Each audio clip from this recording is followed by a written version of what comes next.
You have to invest the time if you want to win. So you commit the months, the years. You innovate every single day. You draw on your beliefs and your values. But those who really compete know that preparation is just the beginning.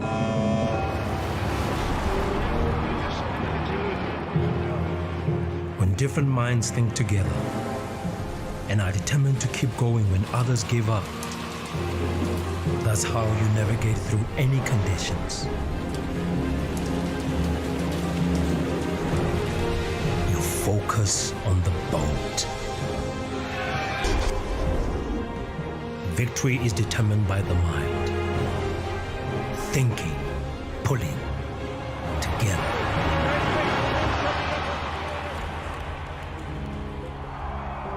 And once we've won, we pause, reflect, and in the morning, we do it all again.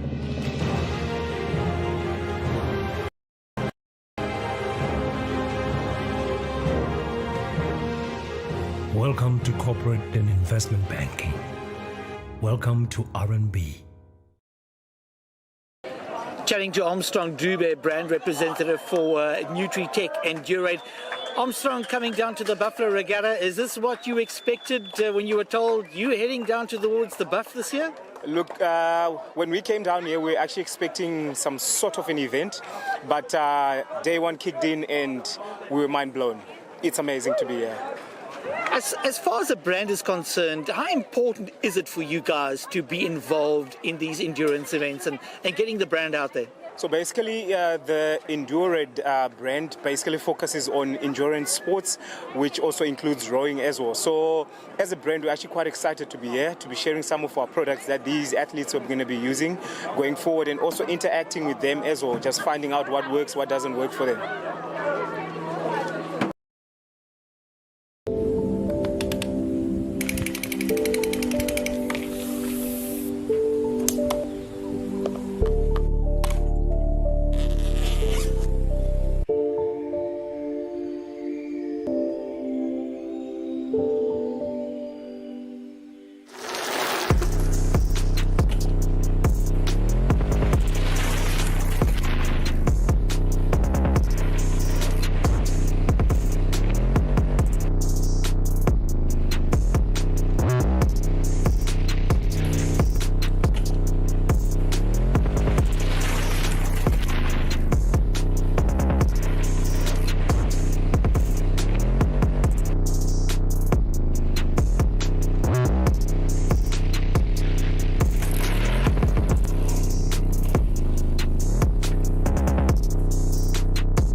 Right, welcome back to our viewers on our YouTube channel, Buffalo Regatta Live. Thank you for joining us. We're back after the lunch break, getting ready for a whole bunch of exciting finals this afternoon.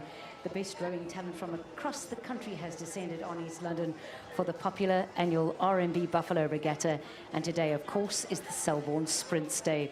A whole bunch of sprints taking place over 500 meters, and it generates enormous excitement in fiercely competitive events.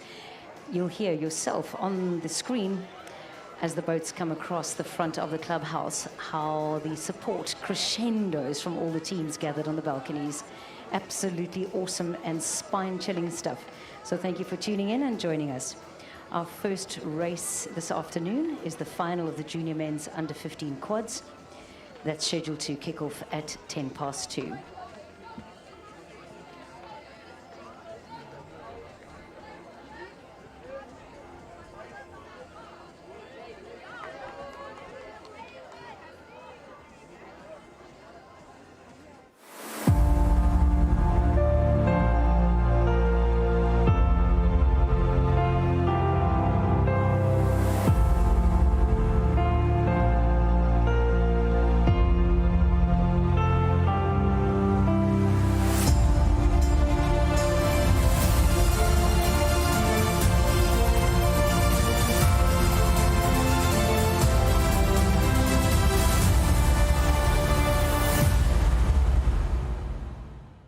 BCM. Get to regattaresults.co.za to track the progress of your favorites.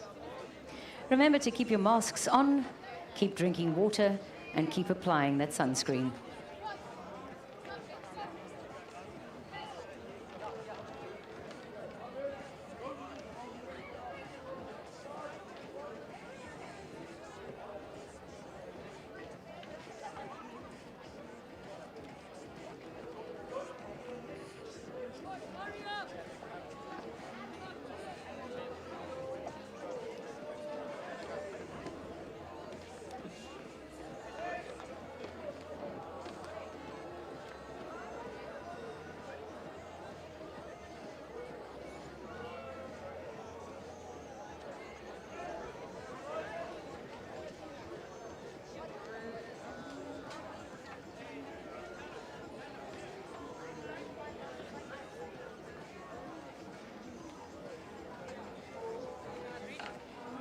Right, all the boats are on station, so we are going to start our race a few minutes early. It's very hot out there on the water, so good to know that our teams are eager to begin their races. The final of the junior men's under 15 quads, race number 79 in lane 1, St Albans Cox, lane 2 Grey Dunnington, lane 3 St Benedict's Bastos, lane 4 St John's Teeling Smith, lane 5 St Benedict's Vandenberg, and lane 6 Selborne Duplessis. And they're off.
Just a reminder that there are also points trophies to be dished out today based on points accumulated. We'll keep you updated to the progress on which schools are leading the points. In lane 3, St Benedict's Bastos leading the field. Everybody looking strong and healthy after a nice lunch break. Absolutely beautiful conditions on the Buffalo River today. And the crowd at Sea Spirit Fish Market going absolutely crazy.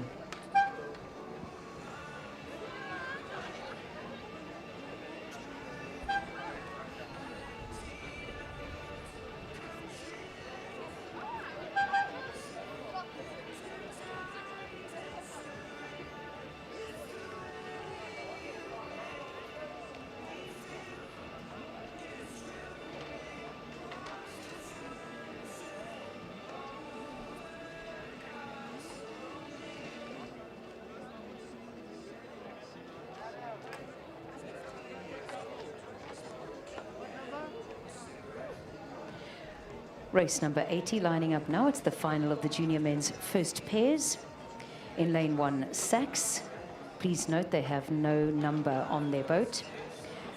Lane 2, St. Benedict's, De Kaiser.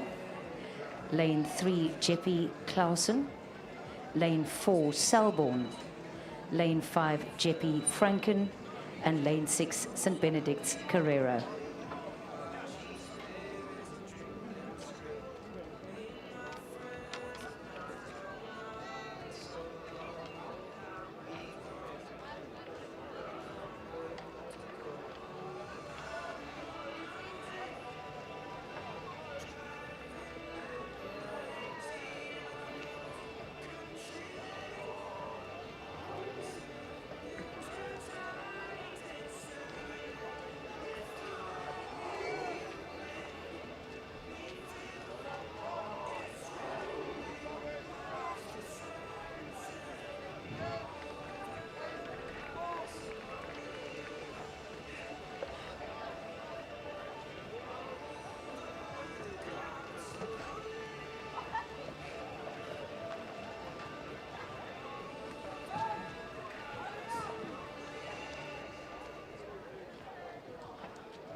A very even field at the moment. No clear winners. Everybody's sort of hanging around neck and neck.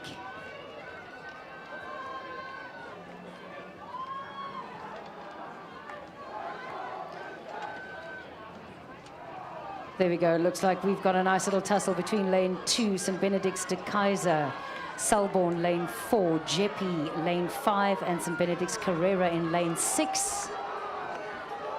I hope you got your cameras out at the finish. This is going to be very tight and very close. It kind of looks like Carrera, St. Benedict's lane 6 is putting a little bit of distance between the rest of the field. But watch lane 4, Selborne, looking, oh, and lane 2, St. Benedict's de Kaiser. Oh, don't know who crossed there first. That was close.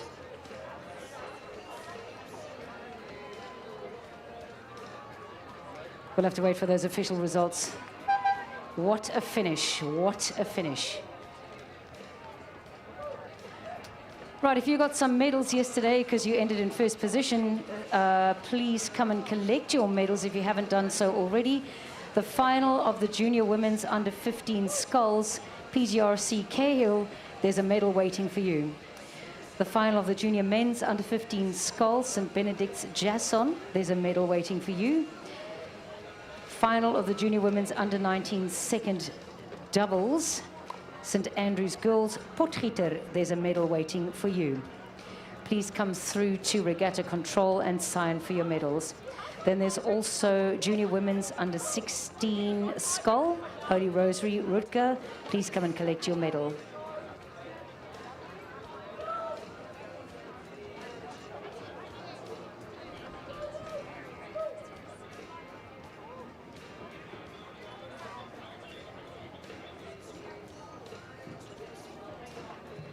We also have St. Benedict's Bastos from the junior men's and junior women's Coxed Octopus from yesterday. Bastos from St. Benedict's, please come and collect the medal. Junior women's under 19's first scull, St. Stithian's Coupler, please come and collect your medal. And then junior women's under-19 first pair, St. Mary's McGregor R. Please come and collect your medal. Come and collect your medals at Regatta Control. Junior men's under-19 first pairs, St. Benedict's Sa, there is a medal waiting for you.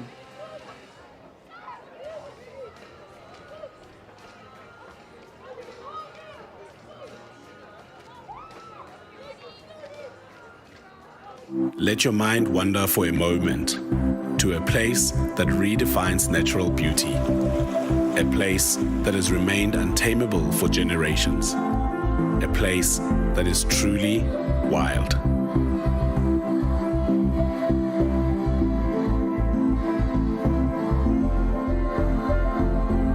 This is home to tranquility and adventure. It is where you find sanctuary. It is where you find yourself.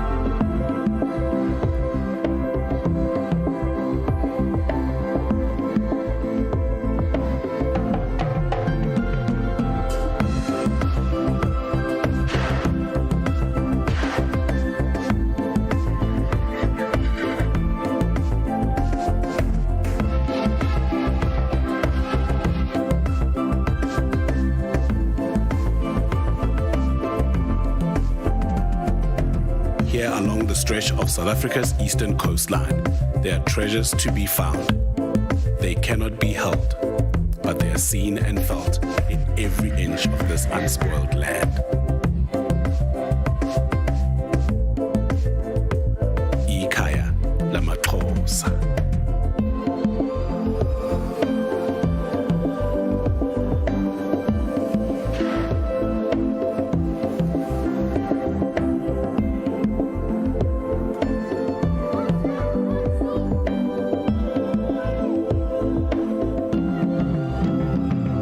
This place is home to Nelson Rolihlahla Mandela, and like him, it has lessons to teach us all.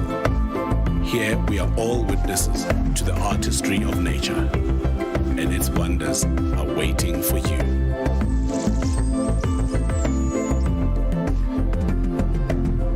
This is not just a place that is ripe for tourism. This is true escape, true adventure.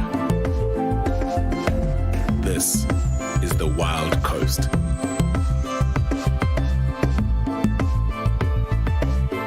Wamkelekile.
Oh my gosh, get those cameras out. Here comes another photo finish. Lane 1, lane 2, lane 3, and lane 5. all gunning for that finish line all at the same time. The sound of that parp as they cross the finish line is testimony to how close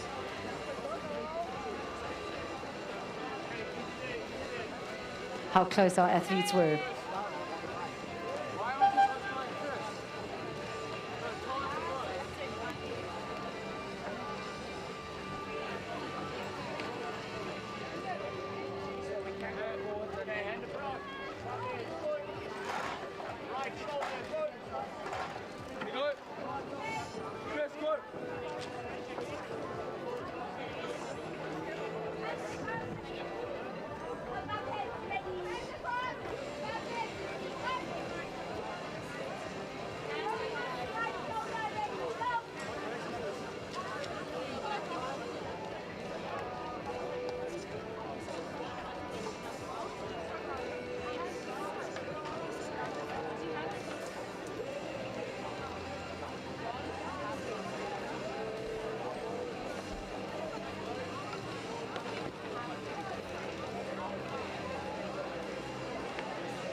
Stand by for the start of race number 82, the final of the women's sculls. In lane 1, UJ Basson.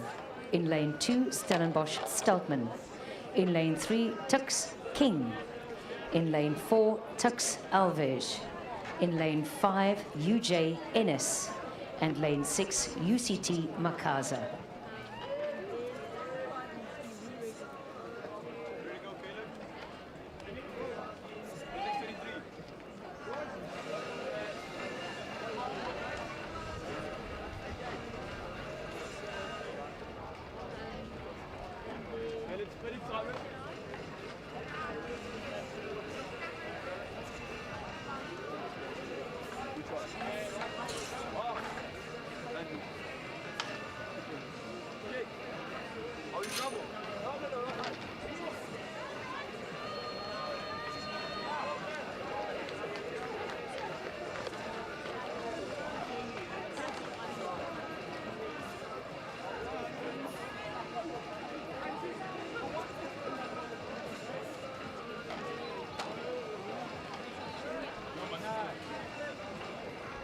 And the ladies are on their way.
Here comes the final, race number 82, women's sculls. UJ Basson in lane 1, Stellenbosch Steltman lane 2, Tux King in lane 3, and Tux Alves in lane 4. Oh, it looks like we're going to 4-3-2-1.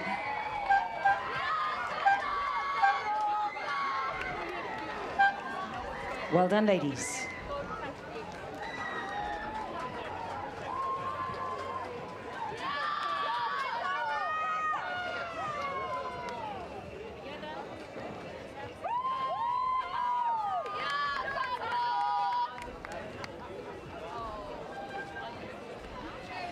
We move to race number 83. It's a straight final, junior women's under 15 quads. We've got Clarendon Jordan in lane 3 and Clarendon Willis in lane 4.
A straight Clarendon final, junior women's under 15 quads, Clarendon Jordan in lane 3 and Clarendon Willis in lane 4. And it's lane 3 ahead of lane 4. Well done, ladies.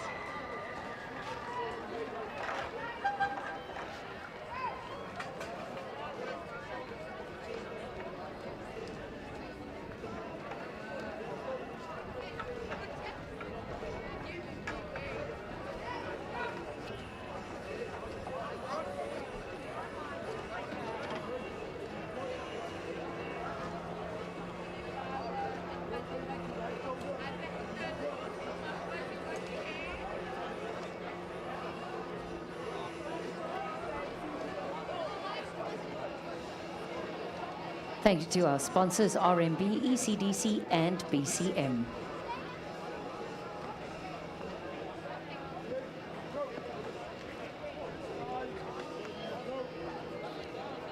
Race number 84, it's a straight final.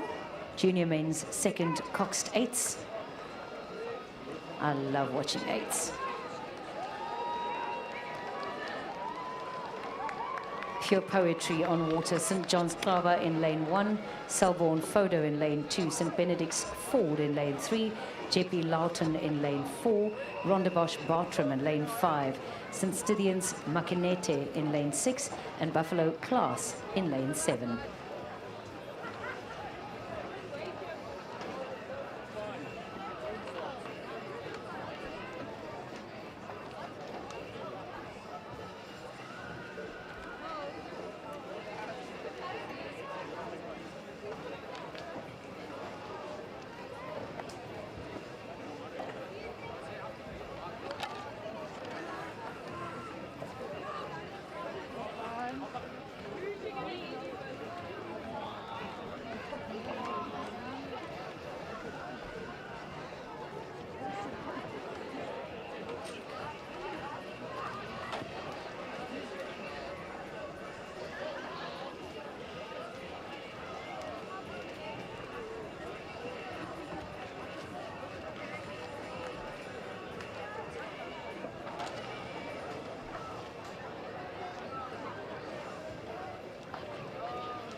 Race number 84 is the final junior men's second 8 Coxed 8s.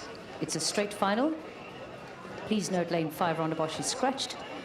Lane 1 St. John's, lane 2 Selborne, lane 3 St. Benedict's, lane 4 Jeppy, lane 6 St. Stithians, and lane 7 Buffalo.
Here they come, the Titans, coming down the river towards us at the clubhouse, and Regatta Control looking absolutely amazing.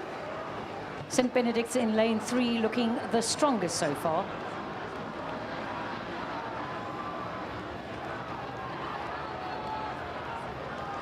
Let's hear you, Sea Spirit Fish Market. Who's your favorites? And it's St. Benedict's forward in lane 3, crossing the line ahead of everybody else.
Approaching the clubhouse now, the junior women's first doubles. It's a final, race number 85. Holy Rosary Gomez in lane 1, St. Mary's R. McGregor in lane 2, St. Mary's Morgans in lane 3, St. Stithians Girls Cruz in lane 4, St. Andrews Girls Harrison in lane 5, and Somerset Mitrovic in lane 6. Middle of the field looking very, very strong. And it looks like it might be St. Stithians in lane 4 pulling away from the rest.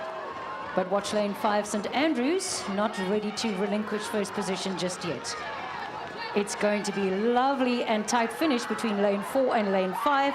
St. Stithians and St. Andrews. Watch lane 3, St. Mary's Morgans.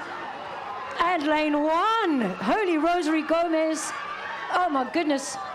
But it looks like it's 4 that crosses the line. St. Stithians. We'll have to go to regattaresults.co.za to see those times.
Race number 86 is the final of the junior men's first quads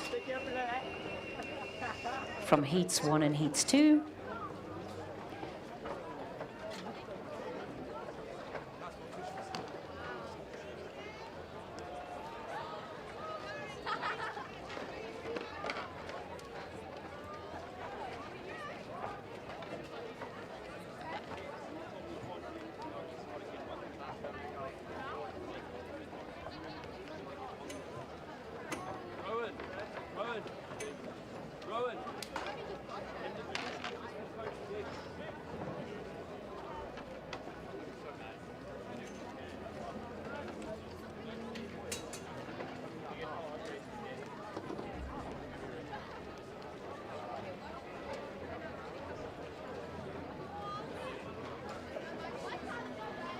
Welcome to the 134th Buffalo Regatta. Been in existence in 1881 and only missed World War I, World War II, and obviously last year because of the pandemic. And today is the Selborne Sprints, all races taking place over 500 meters, which leads to a very exciting day's race. Currently lining up for race number 86, which is the final of the junior men's first quads.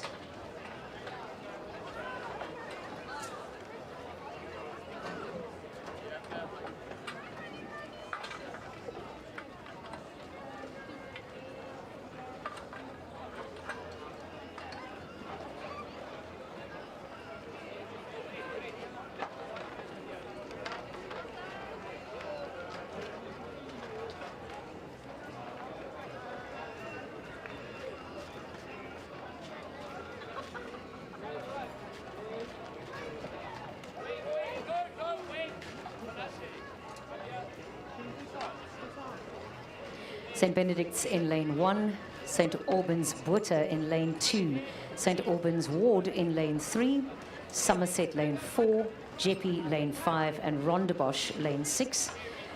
Congrats to Somerset and Jeppe, our only boats with no yellow cards in this race.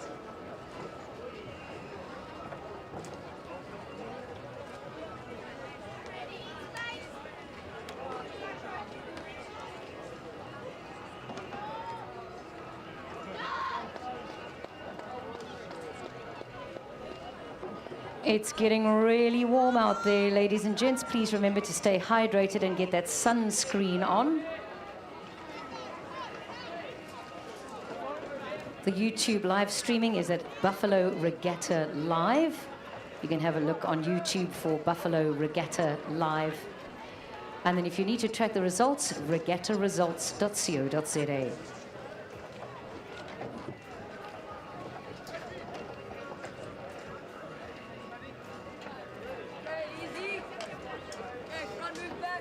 Selborne celebrates 100 years of rowing tomorrow night at Old Selbornians Club, starting 6:30 p.m. Tickets 250 Rand per person. That includes a meal and welcome drink. You can get your tickets at the merchandising table. That's in the clubhouse.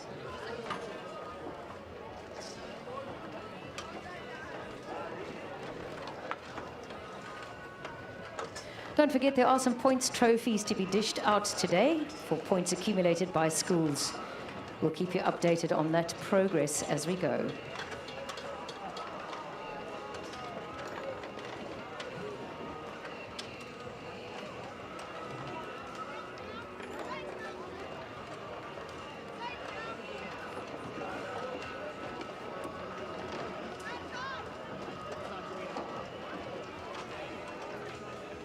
We're waiting for the bell, and away they go.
It looks like the race belongs to lane 3, lane 4, or lane 6, but anything could happen over the last few meters. St. Albans in lane 3, Ward, looking like they're going to very comfortably cross the line ahead of everybody else. Flip, and they do.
Race number 87, the final of the junior women's quads. It's a final only.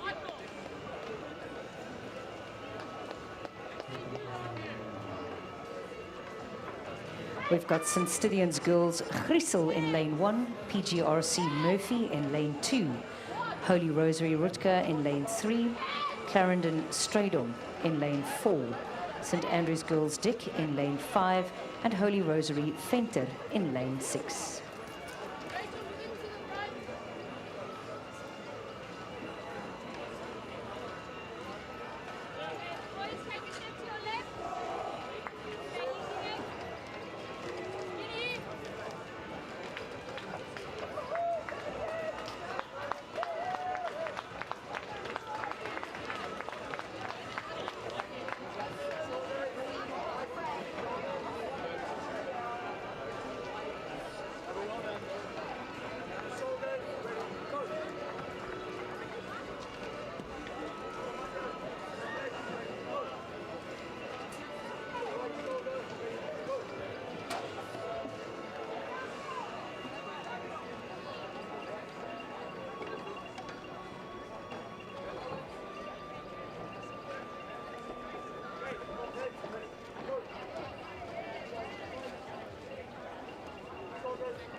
Thank you to RMB, ECDC, and BCM, our sponsors, for making today and this weekend possible.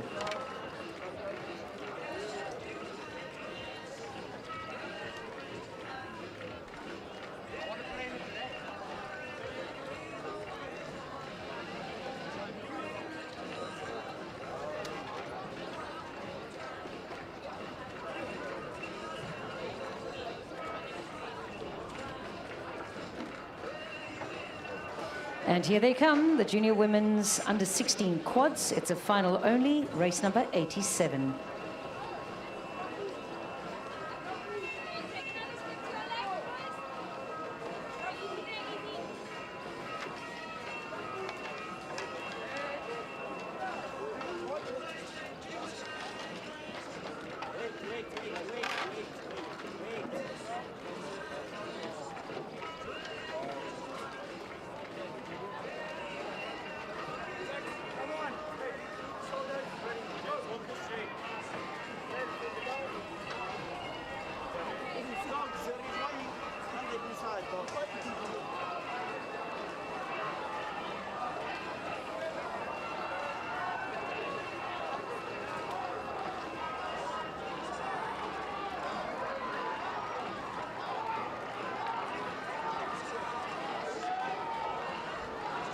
Holy Rosary in lane 3 looking very strong.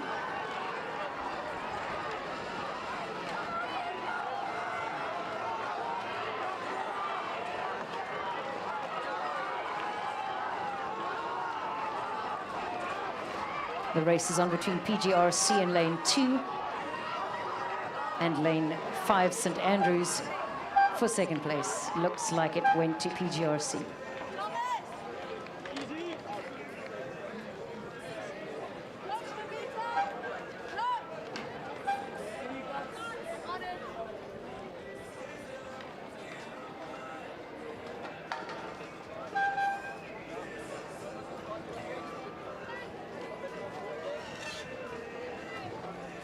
Right, race number 88 is lining up. Junior men's under 16 quads. Straight final. Bishops LaRue in lane 1. St Benedict's de Santos in lane 2. Rondebosch Delbridge in lane 3. St Albans Berger in lane 4. Please note they have no number on their bow. Grey Paris in lane 5. Rondebosch Hunkin in lane 6. And St Albans Herald in lane 7. Root for your favorite.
Here they come. Who's your favorites? Junior men's under 16 quads.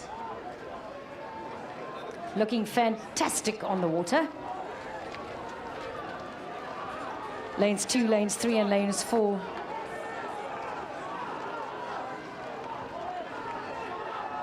Oh! Watch St Benedict's in lane 2. Are they going to take it from Rondebosch in lane 3? I'm not sure that they can. Ooh! Ooh! We're going to have to go to camera for that. That it's so close. Oh my gosh.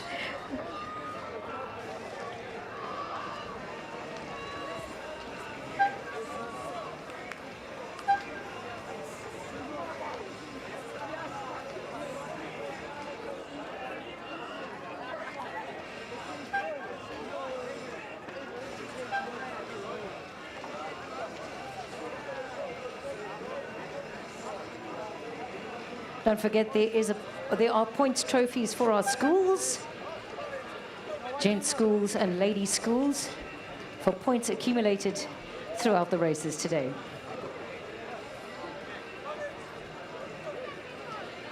Race number 89, the men's sculls. UJ Tux and Stellenbosch.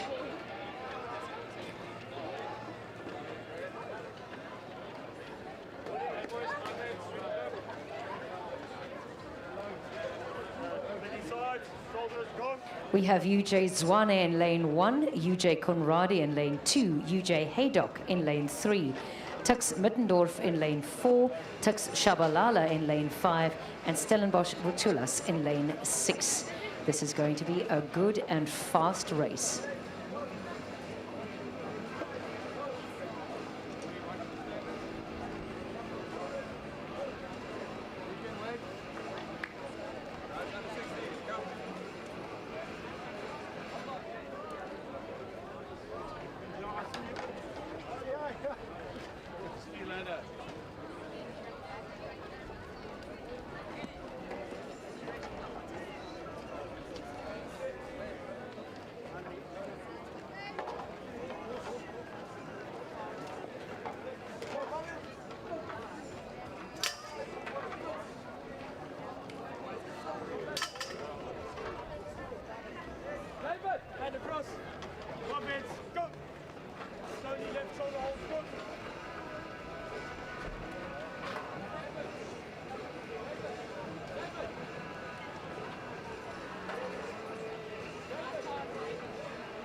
UJ Conradi in lane 2.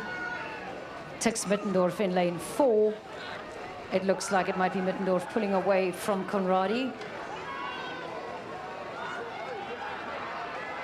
He's keeping his eye open on Conradi and making sure to stay ahead.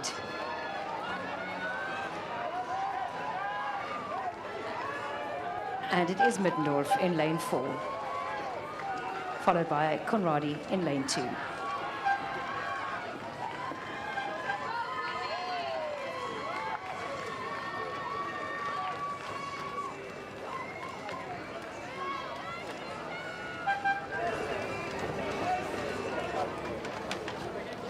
Regatta results.co.za.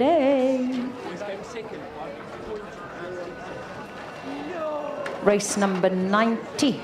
It's the final of the junior women's first pairs.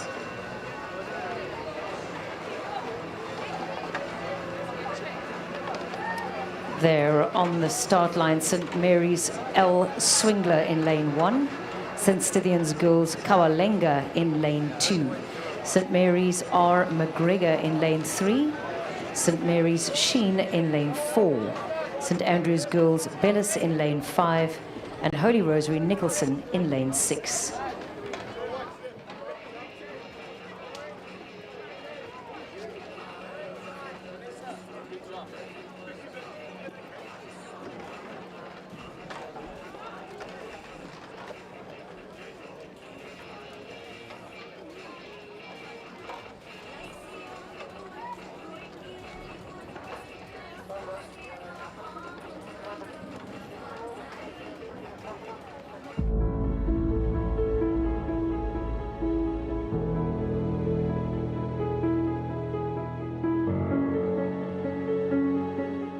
Well, in the 1954 program we were looking at just now, I had a look there.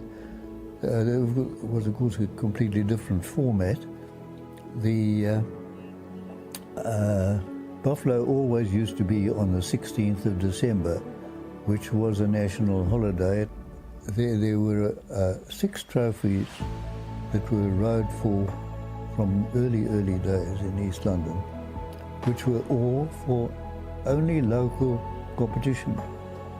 East London Cruise, in other words, it amounted to. And so those were rowed on a Saturday afternoon. On the following Friday late, there were 4 heats rowed for finals, which were held on the next day, which was also a Saturday. And it was the events on that Saturday were 13, I counted them. So 13 events were held over that day, and you can compare that with virtually up to 100 per day that we are rowing today.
And they're off. Junior women's first pairs, race number 90.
St. Mary's in lane 3. Looking like they mean business and everybody else is having a tea party.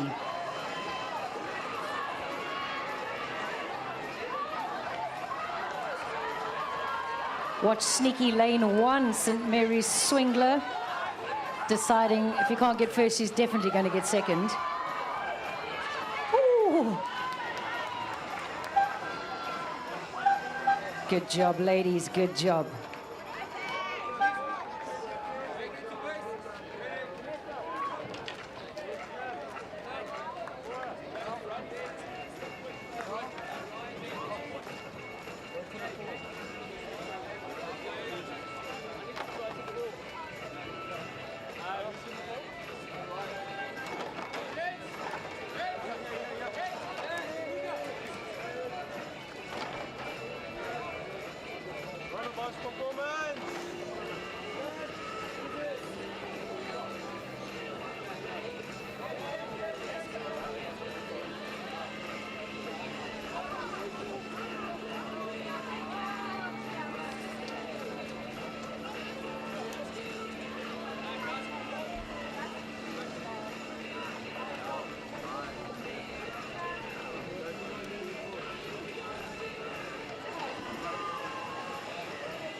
Race number 91, the final of the junior men's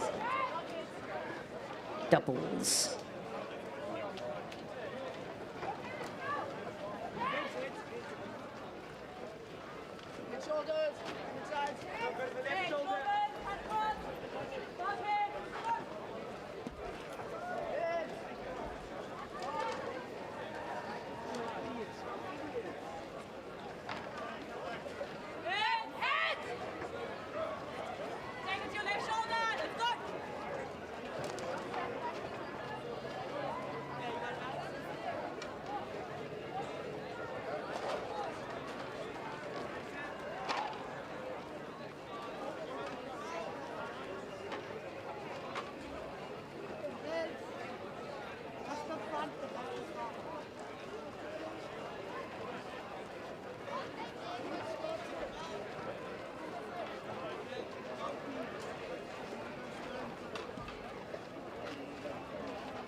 Race number 91, the final of the junior men's under 15 doubles.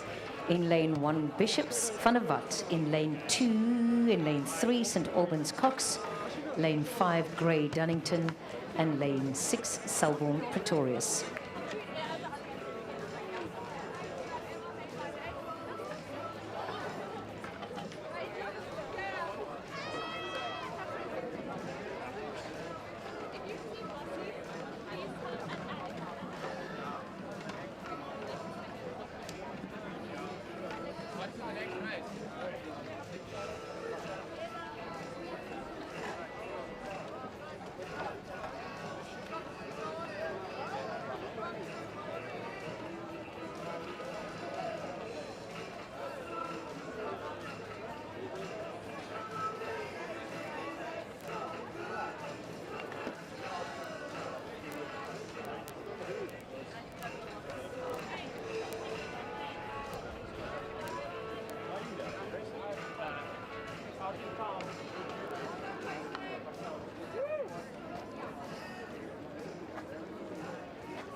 Bishops in lane 1 looking like they're taking a bit of a scenic route across the course, finding their way again.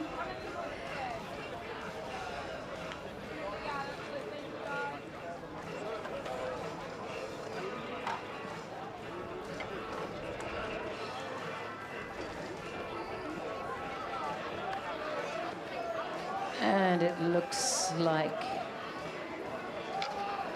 Grey in lane 5 is also taking a bit of a scenic route. Oh my goodness. Bishops and Grey both not quite sure which lane they're in. And St. Albans in lane 3 just says, I'm getting out of here. Oh, looks like we might have a collision in the middle of the course where no one was supposed to be. And there it is. An exciting day's racing. And they say women drivers. I don't know about that. I don't know about that. I don't think any of our ladies have crashed today. It's such a lovely day for a boat ride. Why not ride all over the river?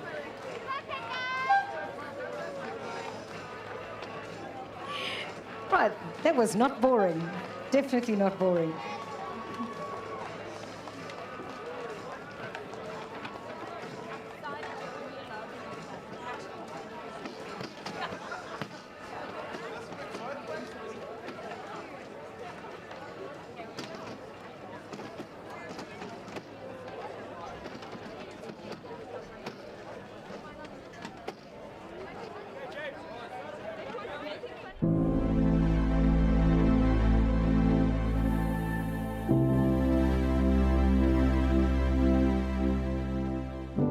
The first actual buffalo that I rode in was 1948. I was riding for Rhodes University at the time, and the reason why we particularly rode in that was because it was the first race for Coxless Falls that was held on the Buffalo River.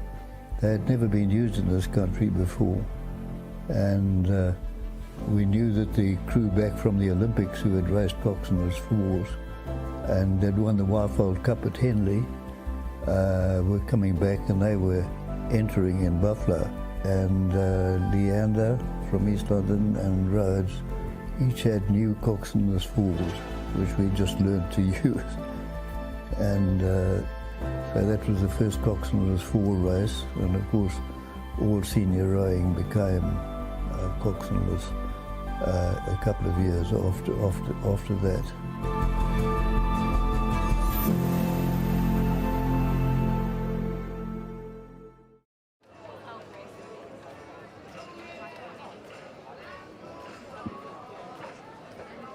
Race 92 is underway, junior women's second sculls.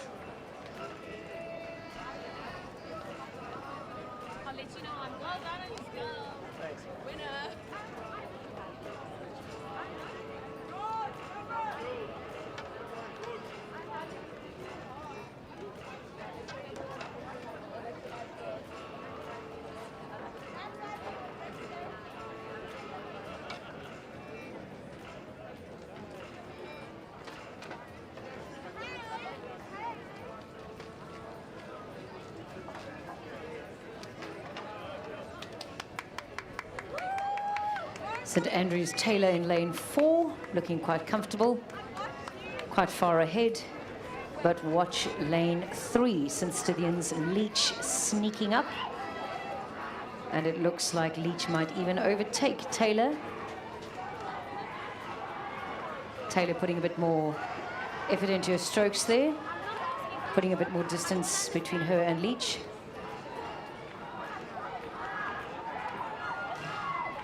And look out for lane 1, St Andrews Stroud, giving it a good fight as well.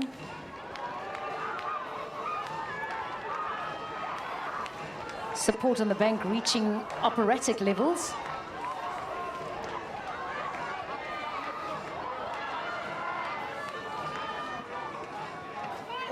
Do not collide on the finish line. And St Andrews ahead of St Stithians. St Andrews Taylor ahead of St Stithians Leach.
Race number 93 lining up.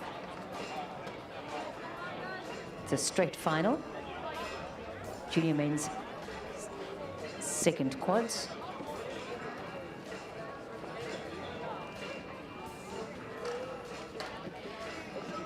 In lane 1, Grey Broadbent.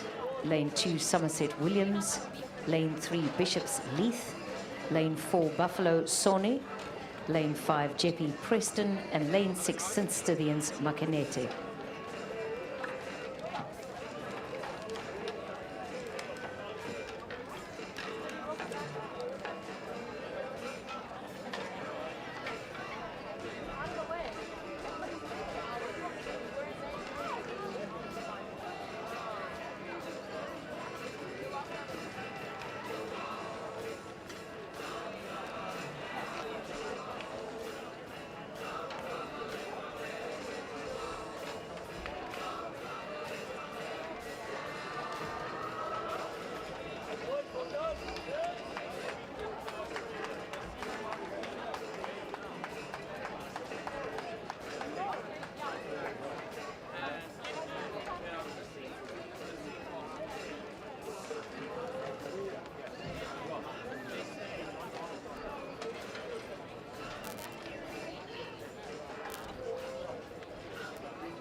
Looks like the race is between Somerset in lane 2 and Jeppy in lane 5.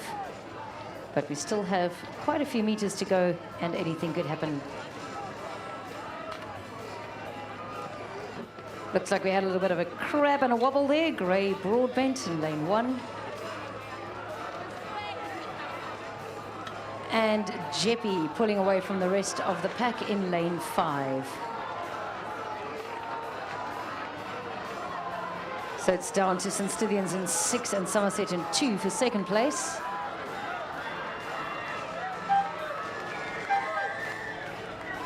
Second place very close.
Race number 94 underway. It's the final of the junior men's under 16 Coxed fours.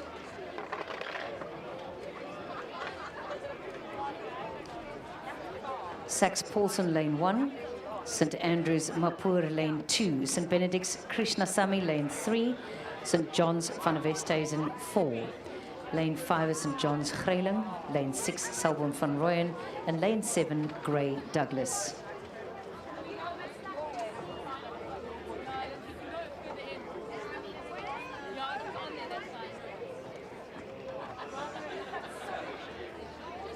Right, the race has stopped.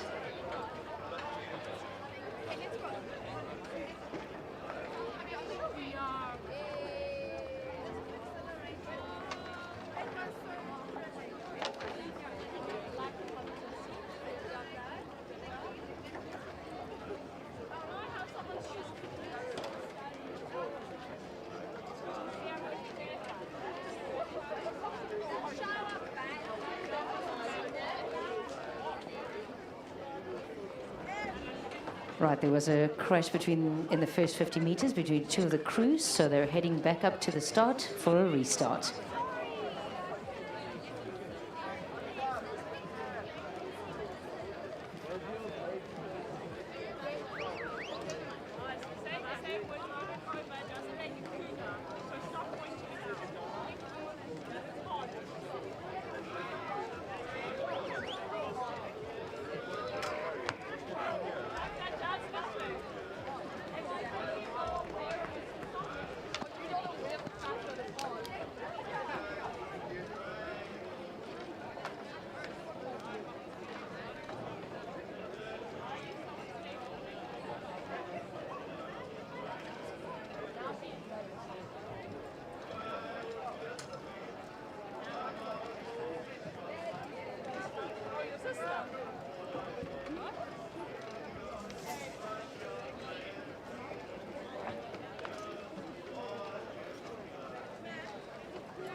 Above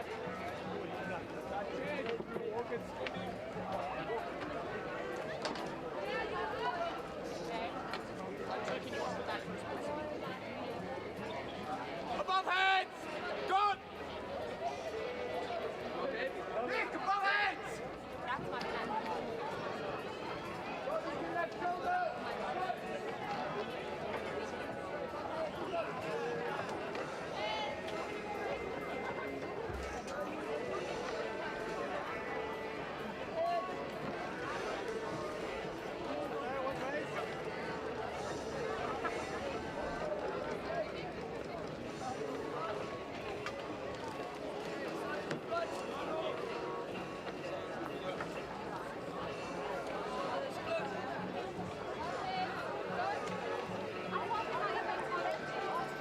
Right, race number 94 restarting. It's the junior men's under 16 Coxed Falls.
And they're off. Race 94 restarted. Junior men's under 16 Coxed Falls.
Lane 4, St. John's, Van der Westhuizen looking nice and strong. Very strong indeed.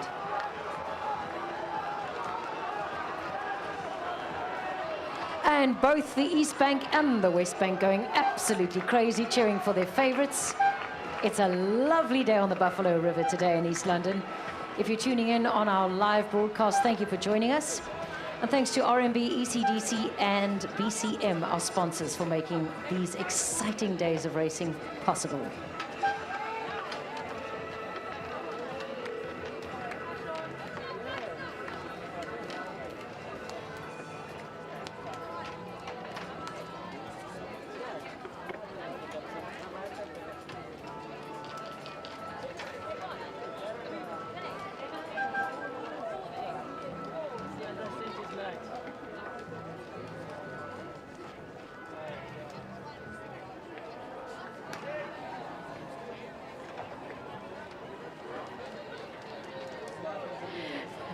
Happy supporters at Sea Spirit Fish Market. Thanks, guys.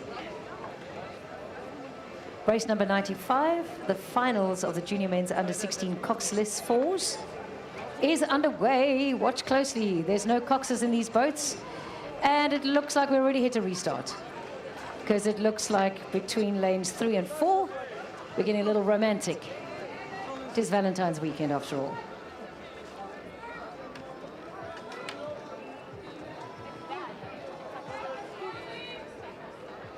It's getting very, very warm, chaps. Remember to stay hydrated. Put your sunscreen on, and if you're a spectator, pop your mask on. Thank you.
Race number 95 having a restart due to a crash at the start. Jeppy lane 1, Rhonda Bosch lane 2, St Andrews lane 3, Sachs lane 4, St Benedict's lane 5, and Bishop's lane 6, the junior men's under 16 Coxless fours.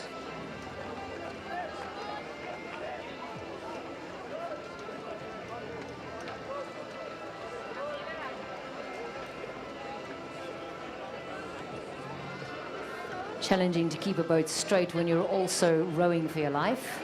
These are Coxless fours, just to add to the excitement.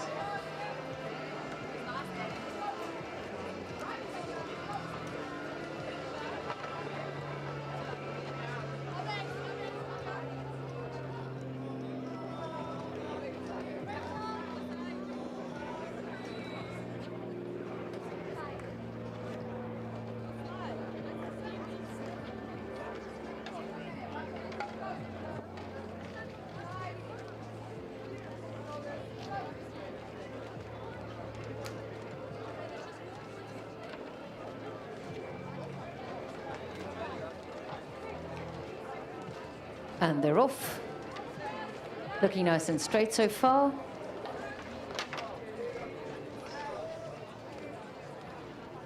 Except maybe lanes 1 and 2, getting a little close.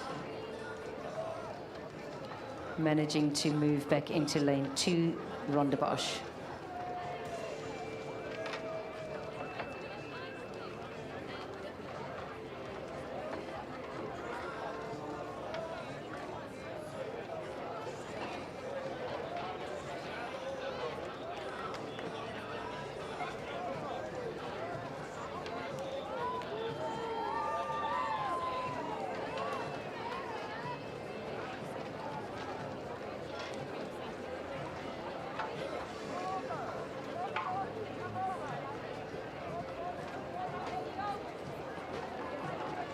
Watch lanes 3, 4, and 5, St Andrews, Sachs, and St Benedict's, giving it their all to come across the line first. This is going to be a close finish. Get your cameras out. Get them ready. St Andrews, Sachs, and St Benedict's. None of them want to give up that first position. Who's it going to be? Who gets across the line first?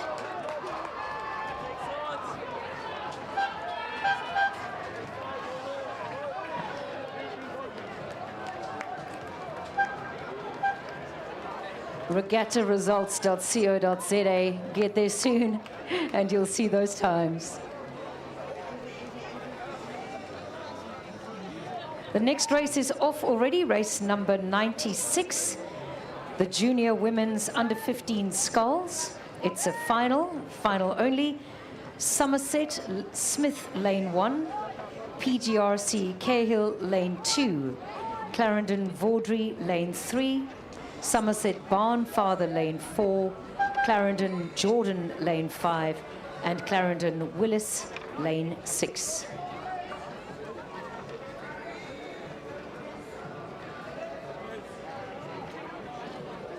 We've got some very quick boat changes here on the jetty. Please make sure you keep your wits about you and get the boats on and off ASAP.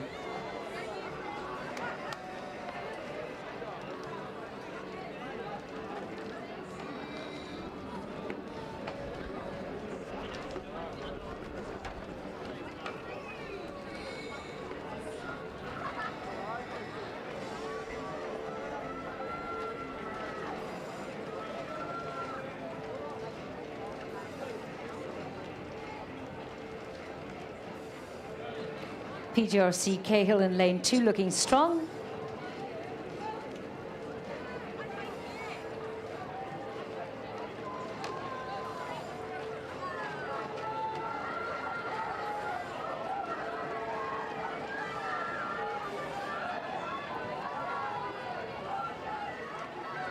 Looks like she's going to hang on to that first position. Cahill PGRC in lane 2.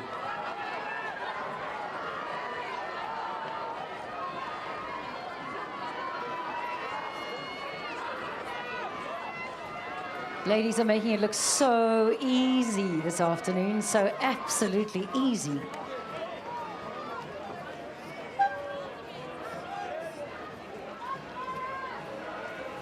And it's PGRC Cahill crossing the line first.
And race number 97 is underway, the junior men's second pairs.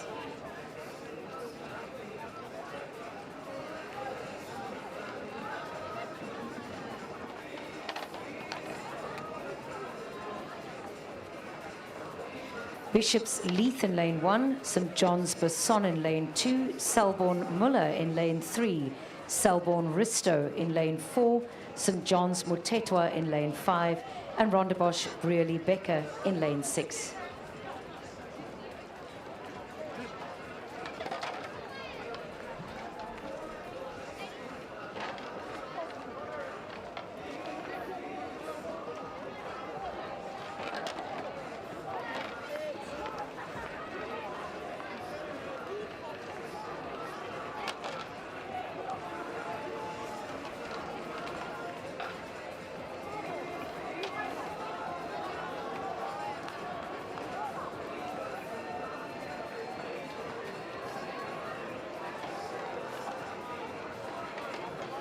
Selborne Muller looking very, very strong.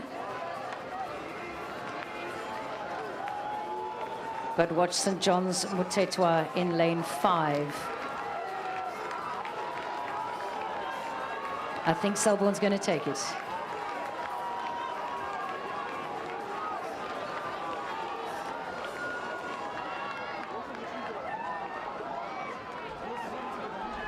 And it's Selborne across the line.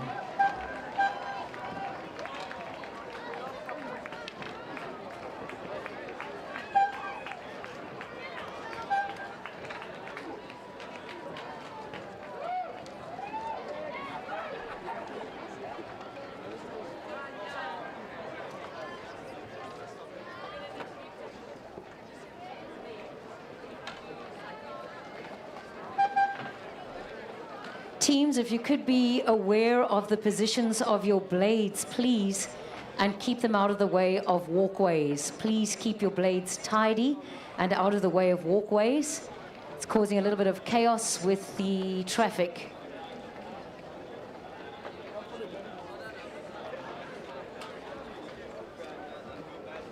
Teams, please move your blades out of the way of the walkways. It's causing a little bit of chaos with the traffic.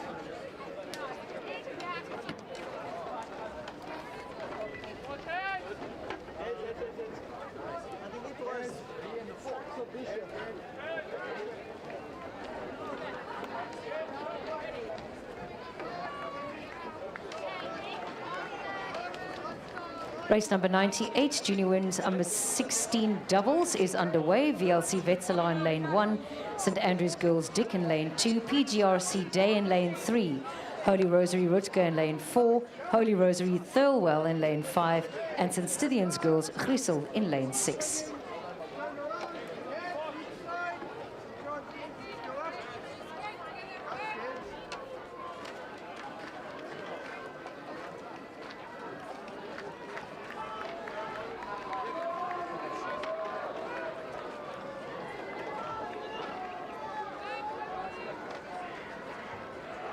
Holy Rosary Rutger.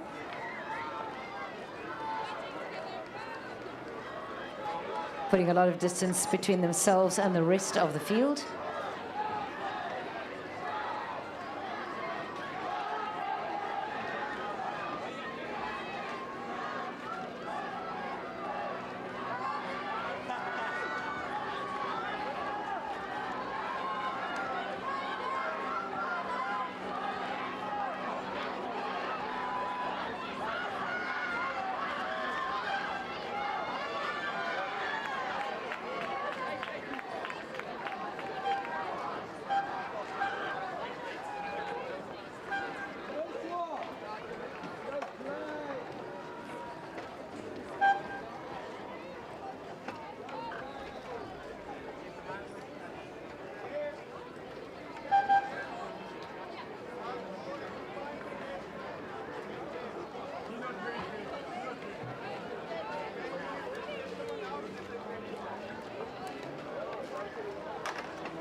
Race number 99, the women's Coxless fours.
Race number 99, straight final, women's Coxless fours.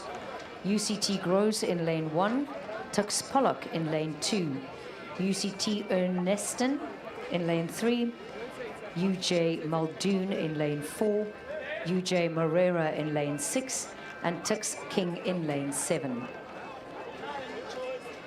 Coxless fours could be interesting. And they're off.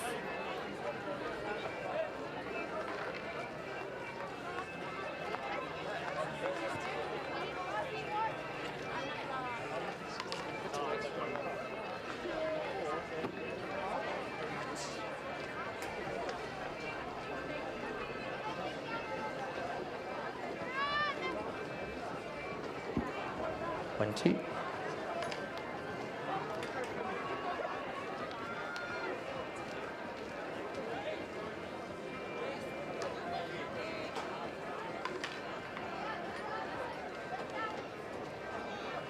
So a relatively new introduction to the Selborne Sprint on a Friday afternoon is the introduction of university races. Coming towards us at the moment is race 99 on your program. It is the women's Coxless 4, being led by the Tux Pollock crew in lane 2 at the moment. Very close on the inside of them. Then Tux out on the far side, and on the near side, UCT Gross. Those are your top 3 boats at the moment. The 2 UJ boats battling a little bit with their steering. But up front, Tux Pollock being chased down now by UCT Gross here in lane 1. UCT take the rate up, right up, and I'm now just about level with Tux as they come up to the line. Tux managing to hold off the onslaught from UCT, and it is Tux Pollock just ahead of Tux Gross, with Tux King out on the far side in 3rd place, just ahead of UJ. That's UJ Muldoon.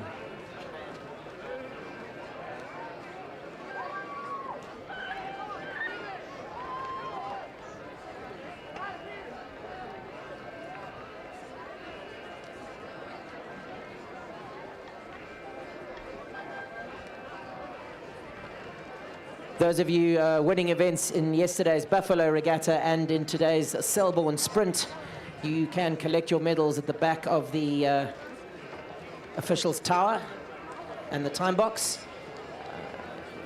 As you come down the ramp from the boat area, you will find there is a medal stand there. Please go along and collect your medals if you have won your event, either yesterday in the Buffalo Regatta or today in the Selborne Sprint.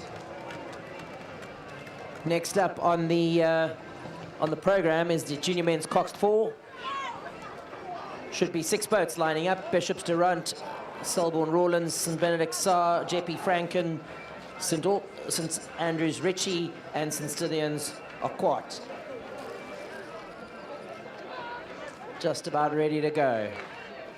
Regatta running on time. This race due off to go at 3:55, so a couple of minutes. That's as good as on time.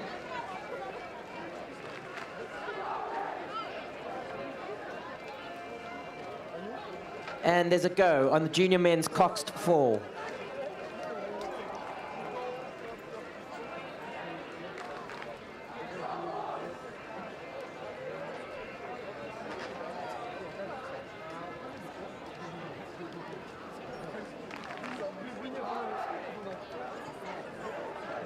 Good start for St Benedict's Saar in lane 3. Very good start for St Benedict's Saar in lane 3. JP Franken right up next to them. Then followed by St Andrews Ritchie out in lane 5. Still St Benedict's Saar leads JP Franken, leads St Andrews Ritchie. Those are your top 3 boats at the moment as they come past the enclosure. St Benedict's Saar leads JP Franken. Boat on the inside moving very well. Bishops Durant starting to move very, very well on the inside here. Bishops Durant.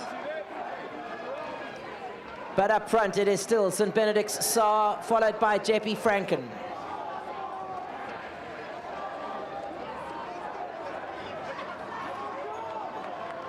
Challenge now from Bishops Durant. Big push here from Bishops. for that second place from Jeppy. I think just out, potentially out in front of the Jeppy boat. No, not quite. Very, very close racing for second place. And it is. Ooh, I'll have to wait. Good racing there from St. Benedict Saar, winners of the Junior Men's Coxed 4. Lining up at the moment then, Junior Men's Coxless 4.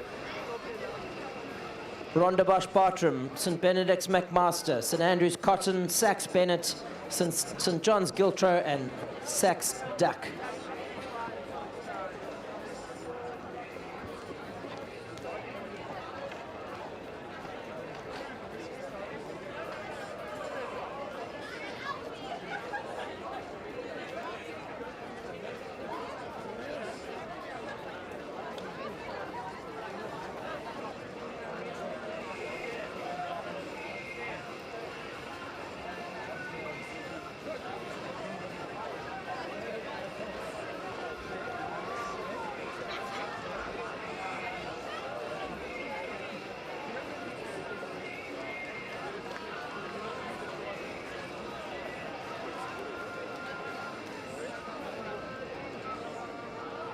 Confirming Jeppy just crossing the line ahead of Bishops there in second place, ahead of Bishops in third.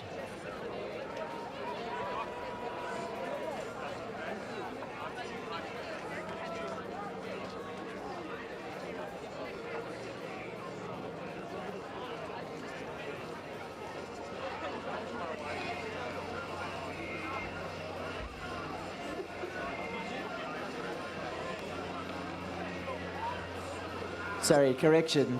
Bishop's crossing just ahead of Jeppy in that second and third place in the Junior Men's Coxed 4.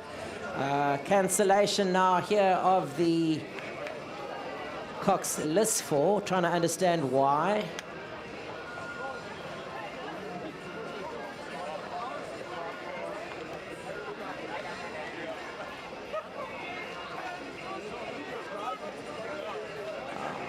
So there's been a clash in the men's Coxless 4. The crew's all turning around, just waiting to hear who will be issued with a yellow card.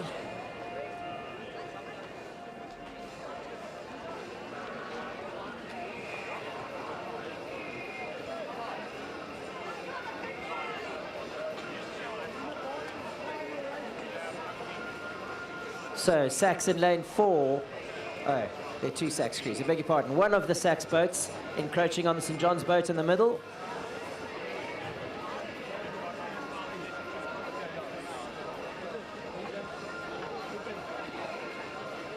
It is the crew in lane 4, that's Bennett, issued with a yellow card for infringing on the St. John's boat in lane 5. So all crews back up to the start for the restart of race 101 in the Junior Men's Coxless 4. Down on the jetty here, winners of the Junior Men's Coxed 4s, stroked by St. Benedict Saar.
Just about ready to go again in the junior men's Coxless 4. Rondebosch, St. Benedict, St. Andrews, Sachs, St. John's and Sachs. Sachs in lane 4 being issued with a yellow card for steering.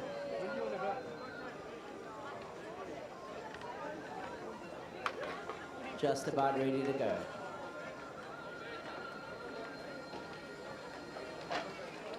And that's a go on the junior men's Coxless 4. Second start this time. Looks a lot cleaner. Good start in the middle of the course for Sachs, Bennett and St. John's Cotton.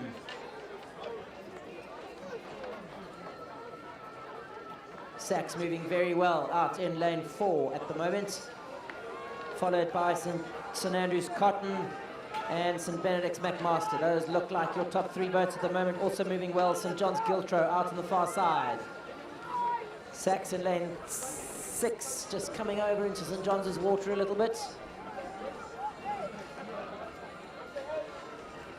Starting to settle now, St. Andrews Cotton. Just leading the pack here as they come past their enclosure.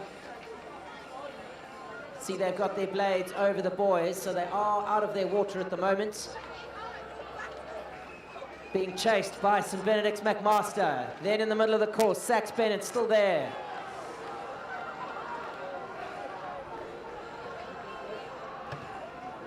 But up front, it is still St. Andrews. St. Andrews Cotton. Then a close second here between St. Benedict's McMaster and Sachs Bennett. Not enough in the tank here from St. Benedict's as they come up to the line, but it will be a win for St. Andrews. Followed by Sachs, followed by St. Benedict's. And your top 3 finishers in the junior men's Coxless 4, race number 101. Lining up behind that, just about ready to go, is the junior women's second quads.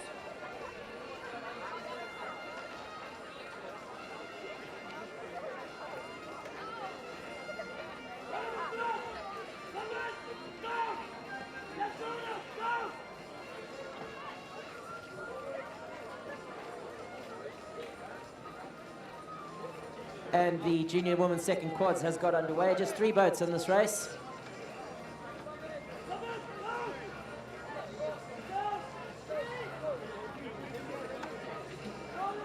St. Andrews, Port Rita, St. Mary's Low and Clarendon Buckner.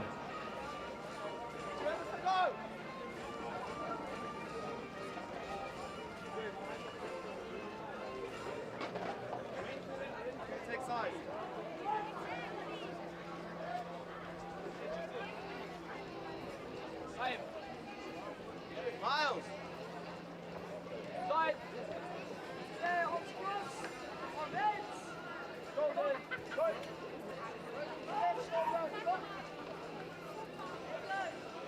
And another restart in the Selborne Sprint. This time a restart in the junior women's second quads. Not exactly sure why. We will wait for feedback from the start.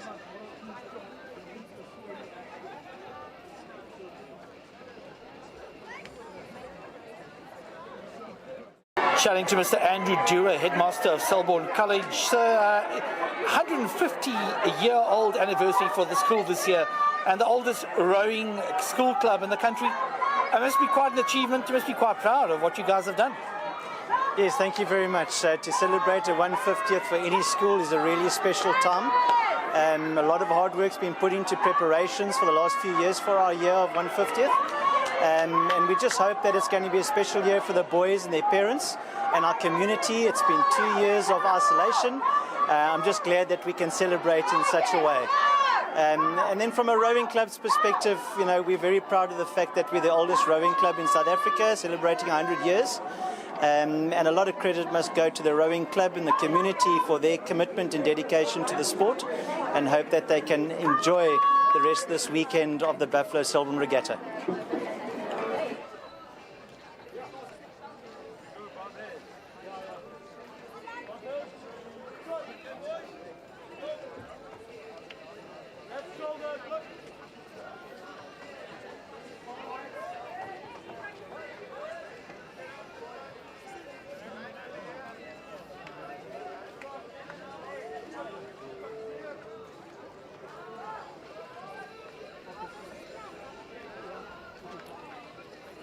So, yellow card issued to St Mary's for infringing on the Clarendon boat.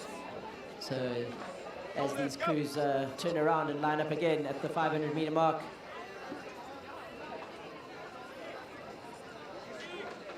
Junior women's second quads. 3 boats in it, St Andrews, St Mary's and Clarendon.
And a pretty quick restart there for the junior women's second quads.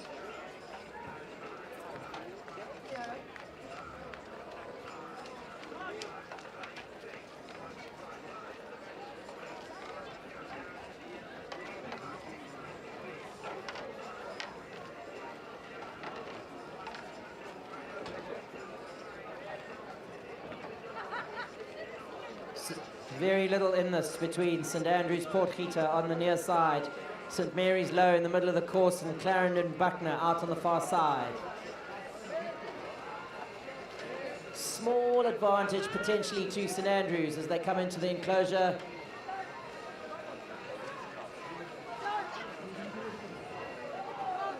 In fact, as they do come into the enclosure, it is St Andrews who just have the advantage over St Mary's, who in turn lead Clarendon.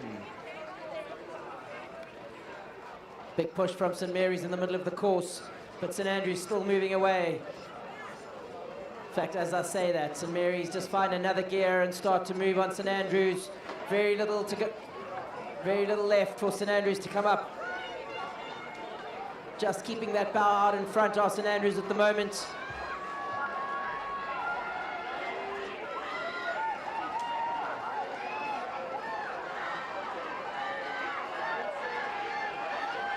Very neat here from St Andrews, keeping that bar out in front ahead of St Mary's, who in turn have a length over Clarendon.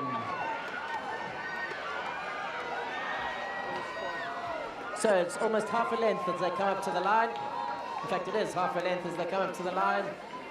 St Andrews ahead of St Mary's. Back up to the start, this time for the final of the junior women's first single sculls.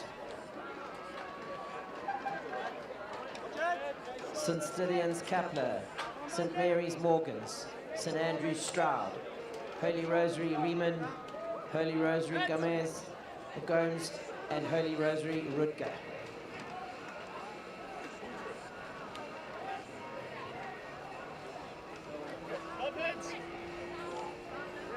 And that's a start for the junior women's first single sculls.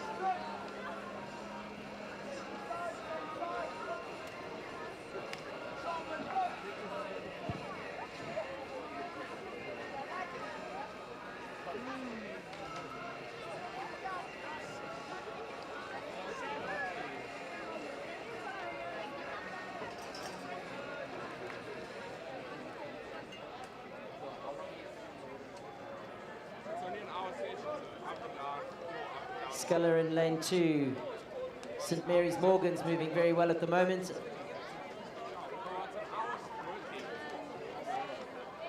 St Andrews Stroud on the near side, in the middle of the course. We've got a sculler in the water that looks like Holy Rosary Gomes into the water.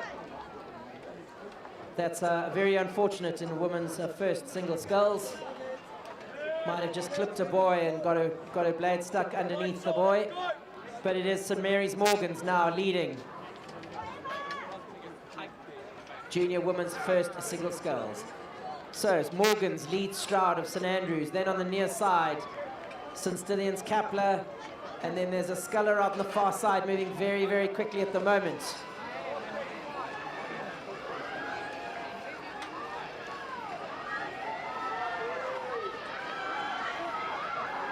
Holy Rosary Rutger moving very well out on the far side there. Have a look on the far side of the course. Moving very well, but here on the near side, St Mary's Morgan, followed by, now I think, Rutger out on the far side. Then on the near side, in lane 1, St Stithians Kapla, that pushes Stroud out of the medals, or out of the top 3 positions, and it is. Oh, St Stithians might just have snuck in there ahead of Holy Rosary Rutger, but I'll wait for a result. Not sitting quite on the line, so I can't give you an accurate account, but a really good performance there from the top 3 scullers, Morgans, Kapla, and Rutger.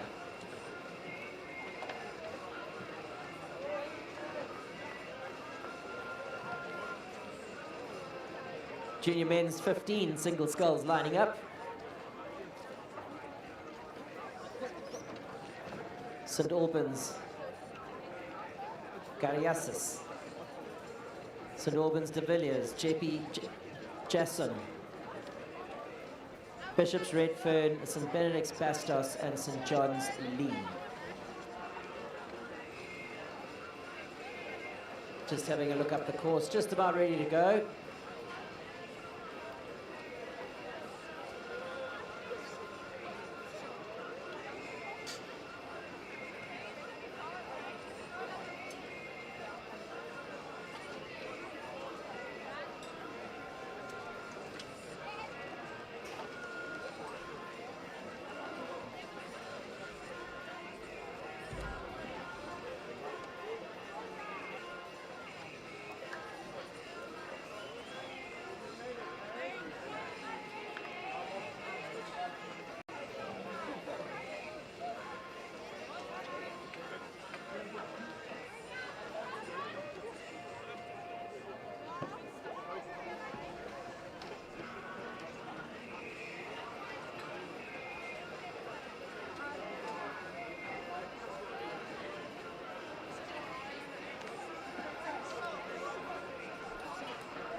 Just a reminder, if you are changing boats on the jetty, that you need to alert an official that you are changing boats on the jetty, or cruise on the jetty rather. So leaving the boat on the water and checking out. Please make sure that you are checked out by someone from Control Commission. Meanwhile, the final of the junior men's 15 single sculls comes towards us. The sculler in lane 5, St Benedict's Bastos, looks to be leading at the moment.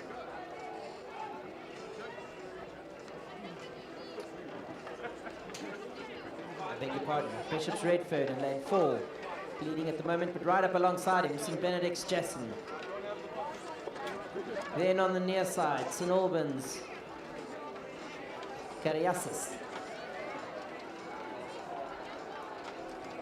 In fact, it is now the St Albans sculler who's come right up through the field here in lane 1, followed by the St Benedict sculler. Slight fade now from the Bishop sculler as they come into the last 100 meters of this 500-meter race. It is St Albans on the near side, being chased now by the St Benedict sculler for that top spot. In fact, St Benedict's now neck and neck again with the St Albans sculler, and you can just see another gear from the St Albans sculler as they come towards us. One bad stroke there for the St Benedict sculler. They're not just right up alongside him before. One awkward stroke in this 500-meter race takes you out of that front position. So lining up now, the final of the junior women's under 15 double sculls. This time a final 2 boats, Clarendon and Somerset.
Junior women's under 15 doubles comes towards us.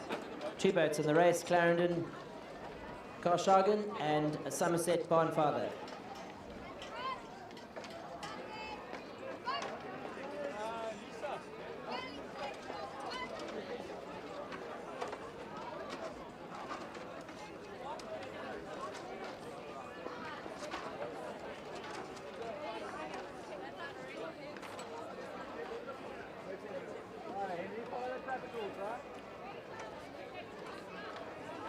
Being led at the moment by the Clarendon crew, not by much.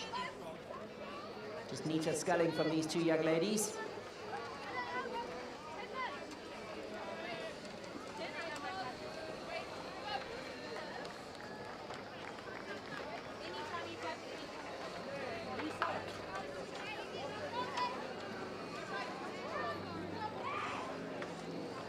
Very little in it now as the Somerset crew now starts to just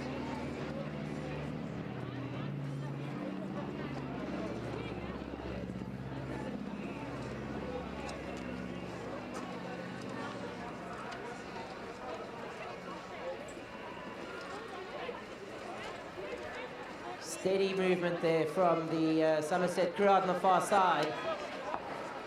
But it is still Clarendon rowing very neatly here on the near side, who lead the junior women's 15 double sculls.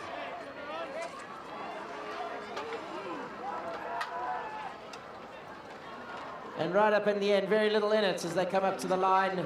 But it is Clarendon just ahead of Somerset. We move up to the University's Coxless Fours race, which is a relatively new addition to the Selborne Sprint. Universities were invited a few years ago to race, or requested, and were politely included in the program here at the Selborne Sprint. Lining up UJ, Tux, UCT, UJ, UCT, Tux and UJ. Big contingent here from the universities. Good to see everybody down.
Just a reminder again to crews winning events here at the Selborne Sprint to collect their medals at the just at the stairwell heading up to the Control Commission, or rather to the finish judge.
The men's Coxless 4 has got underway. 3 UJ boats, 2 Tux boats, 2 UCT boats. These are Coxless 4, so a little bit of steering issues off the start to be expected. Maybe not at this level. In fact, now the race is being stopped, so that is crews 4 and 5, it looks like, having clashed. And we turn around for a restart. Sorry, 3 and 4.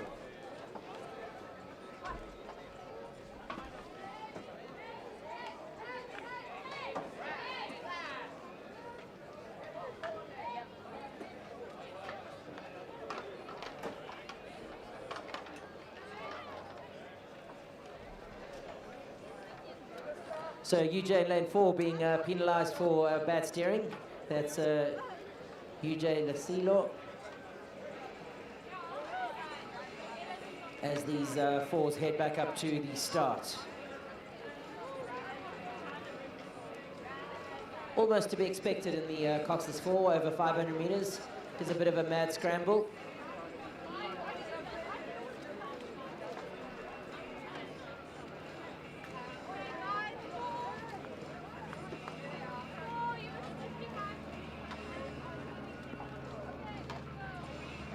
Hopefully these fours get back up to the start quite quickly, turn, and are ready to go.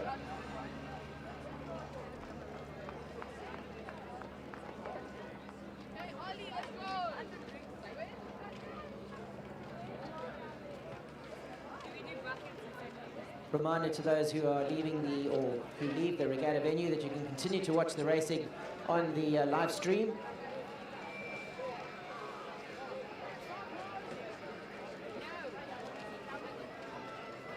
And for those of you who need the link, there are some smart scan codes dotted around the regatta. You can just scan in the website, or the link rather, for the live stream. Also, if you simply just search for Buffalo Regatta Live on the YouTube channel, you will pick it up. And for those watching, for those of you at home watching on the YouTube, welcome to East London.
So the restart of the men's Coxless 4 comes towards us, much cleaner this time. Again, the UJ crew in lane 4 not quite staying in their lane. There we see them being steered across. That costing them every time you turn the rudder on, the boat slows down. But let's get to the front of the race. It is Tux Chabalala, followed by UCT Deploy. Unfortunate for that UJ boat, they are one of the faster boats in this field, just battling with their steering a little bit, which has allowed the Tux Chabalala crew and UCT Deploy to just keep their nose out in front. There we go, UJ now starting to come through the field as they sort their steering out. You see that is one of the faster boats. As they find their steering and the rudder comes off, the boat speed comes on. But on the near side, Tux Chabalala. On the inside of them, UJ Conradi. But let's follow the three boats in the middle. It's Tux, UCT, and UJ. You see that UJ boat move when the rudder's off. It moves very, very quickly. But on the near side here, it is Tux Chabalala. Oh, I'm going to call that Tux, UCT, UJ, but I'll wait for an official result before calling it official. Great racing there over 500 meters, which takes us back up to the start.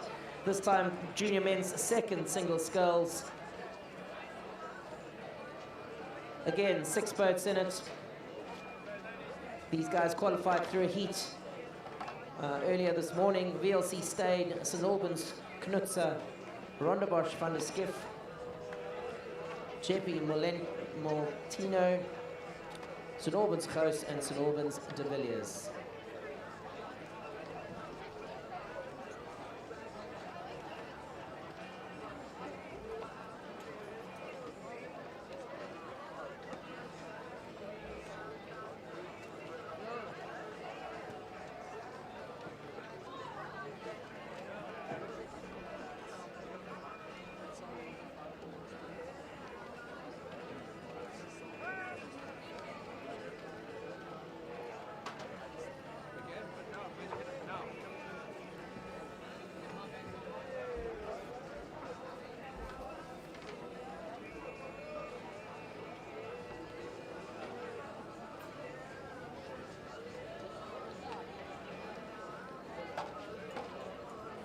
So Regatta just coming back on time. It's actually quite easy to keep a 500-meter regatta on time.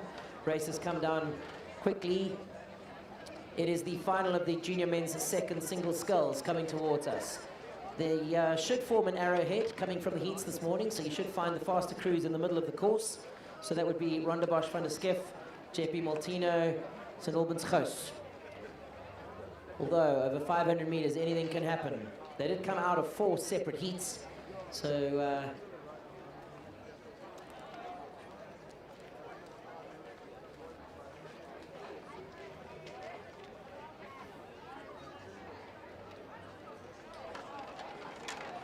Rondebosch van der Skiff moving very well. Quite an appropriate name. In lane 4, JP Moltino. Those are your top 2 boats at the moment. This is the junior men's second single sculls coming towards us. Big, long, strong strokes there from the JP Sculler in lane 4. Just being pipped by a slightly higher rate from the Rondebosch Sculler van der Skiff. Those are your top 2 boats. Then followed by the Sculler in lane 2, that's St. Albans Knutzer. And those are quite clearly your top 3 boats here in the final of the junior men's second single sculls. It is still Rondebosch leading JP. JP Sculler not quite finding the rate. Much longer through the water, but being held off by the Rondebosch Sculler as they come up to the line. Rondebosch, JP, followed by St. Albans. And they're your top 3 finishers for the junior men's second single sculls. Which takes us back up to the start, 500-meter sprints being the flavour of the afternoon here at the Selborne Sprint Regatta. Junior men's 16/8.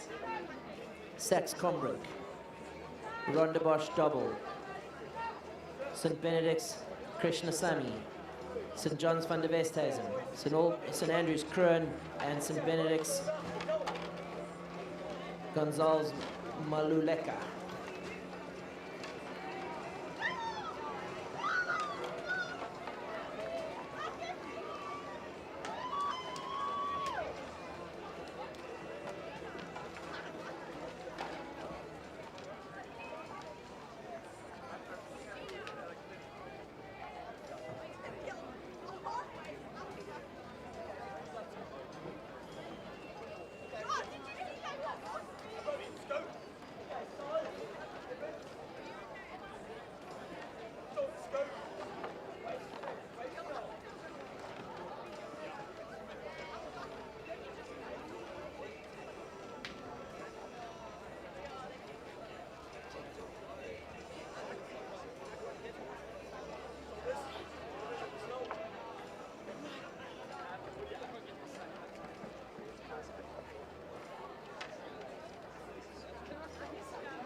just about ready to go.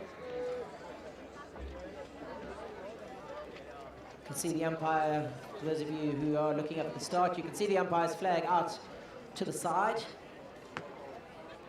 Gives the athlete some indication that they're just about ready to go. And you'll see the red flag go up above the umpire's head as he says attention, and with a simultaneous go as he drops the red flag.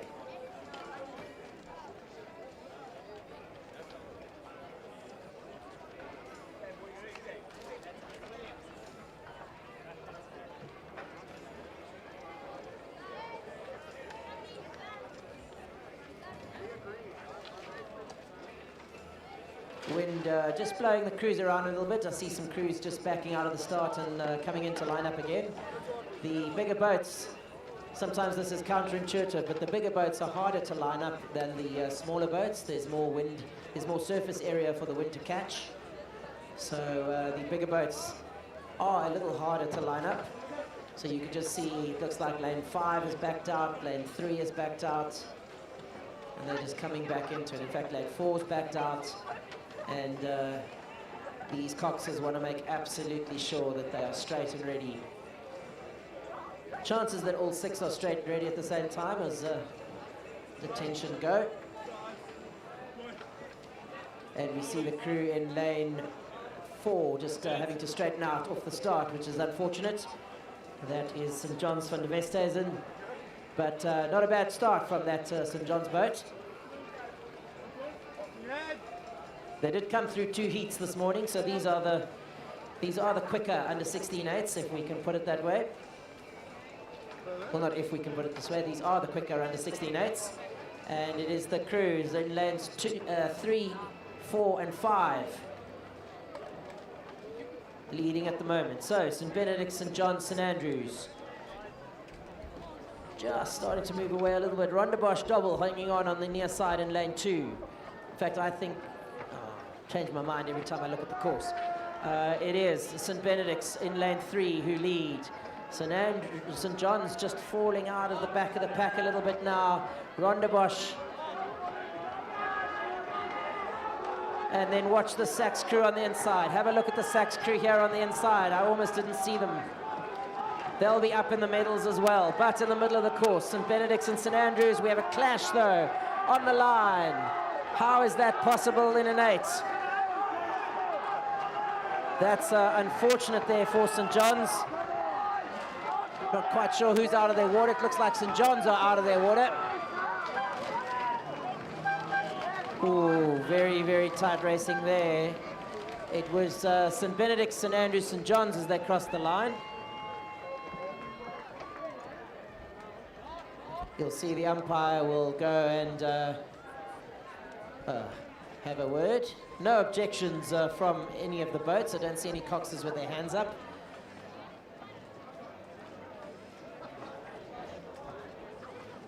Good performance there from the Coxes actually, because if I think about it, none of the Coxes were really due an objection.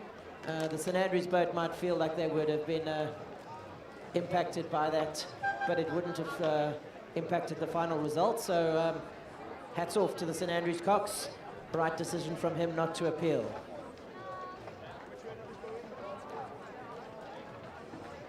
Yes, he did the right thing.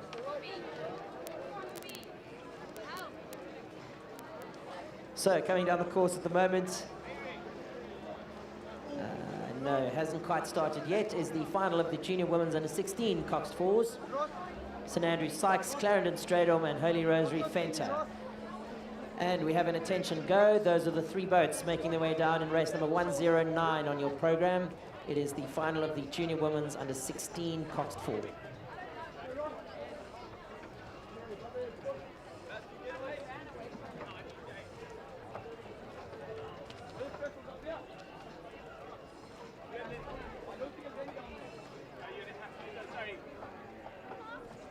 Crew on the near side, St. Andrews Sykes. Good start from them.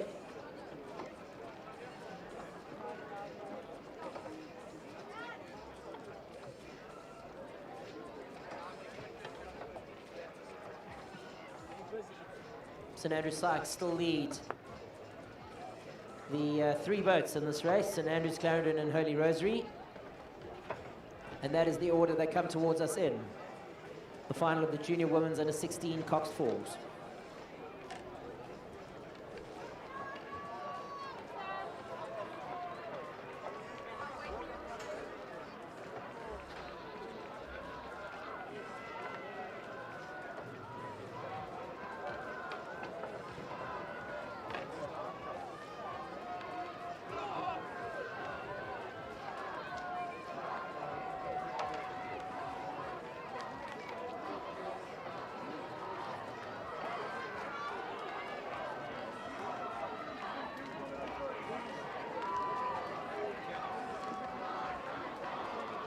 St Andrews well clear of the rest of the field. I now believe that Holy Rosary have taken second place from Clarendon in the middle of the course.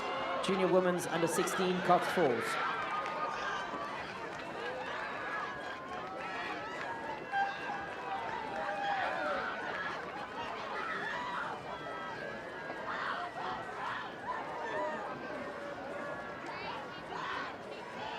Holy Rosary will take second place.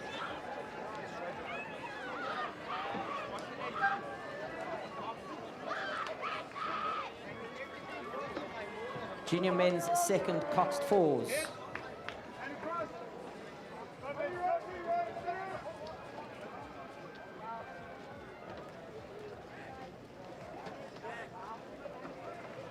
And there seems to be a hand up in the Clarendon boat. So let's see what the objection is all about.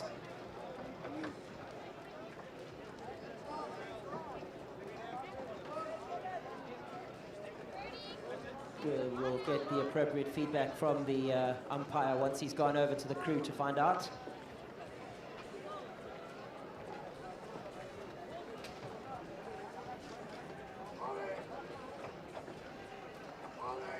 While we wait to hear the outcome of this objection, lining up, Selborne Photo, St Benedict Schinkeling, St Stithians Hudson, St John's Basson, Gray Johnson and Jeppy Janssen van Rensburg. Those are your top 6 boats in the junior men's second Coxed Fall. See, the umpire's flag is out. These crews just about ready to go. So not quite sure what the objection is about. The race has been cleared.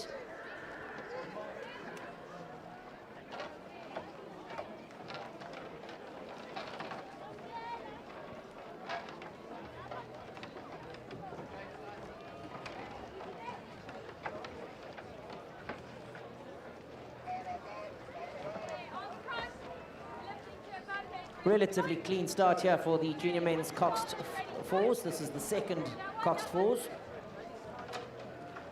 The seeding from the heats puts the crew in lane 3 as the favourite.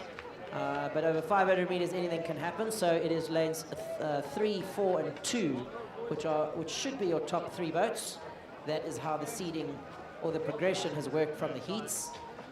And just having a look at the course, that's exactly what's happening at the moment. So boats out in lanes 4, then 3, then 2 in this instance are the top 3 boats at the moment, although there is a challenge out there from lane 5. Who is that? Gray Johnson.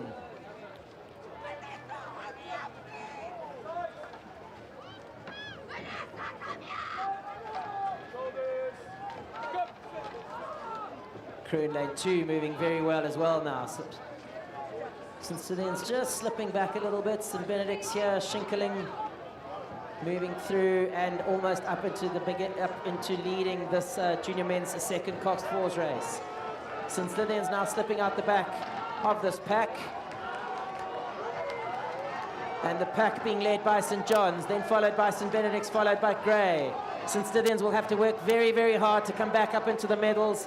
But as they cross the line, it is St John's, St Benedict's. Oh, and St Stithians may just have pipped Grey again on the line. So dropped out of that top 3 and had to work very, very difficult to come back.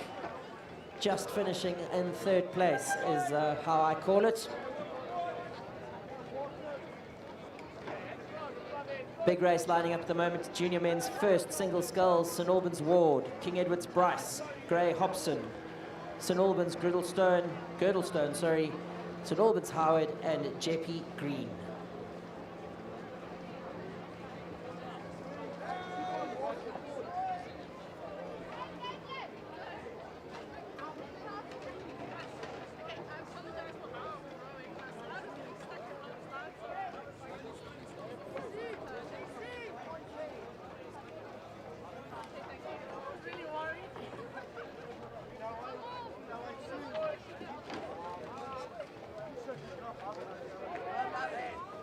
So we have a go in the junior men's first single sculls. I gave you that lineup, I'll give it to you again. St Albans Ward, King Edward's Bryce, Gray Hobson, St Albans Girdlestone, St Albans Howard, and Jeppy Ward. 4 heats this morning. These scullers all coming through from the 4 heats.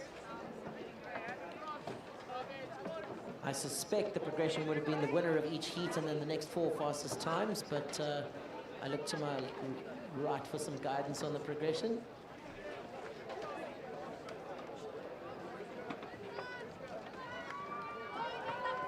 Sorry, the winner in the 2 fastest. I'm thinking about an 8-lane race. But have a look at the sculler in lane 2. Who's that? King Edward's Bryce moving very well here as they come in up to the enclosure. Right up alongside him though, Gray Hobson. Then we have St Albans Girdlestone. St Albans Girdlestone starting to move very quickly as he takes the rate up. In second place now is the St Albans sculler, still being led by King Edward's Bryce. King Edward's Bryce now just starting to power away from the rest of the field. Being chased down by everybody, but in second place it is St Albans Girdlestone. And possibly St Albans Howard out on the far side.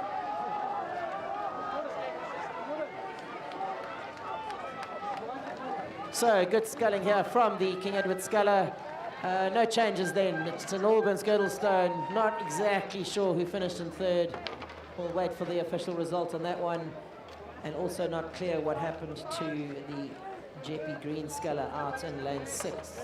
Oh, I beg your pardon, it was a scratch.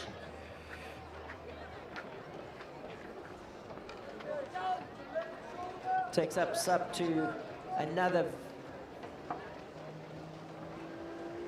open first event, and at this time it is the junior women's first Coxed 4s.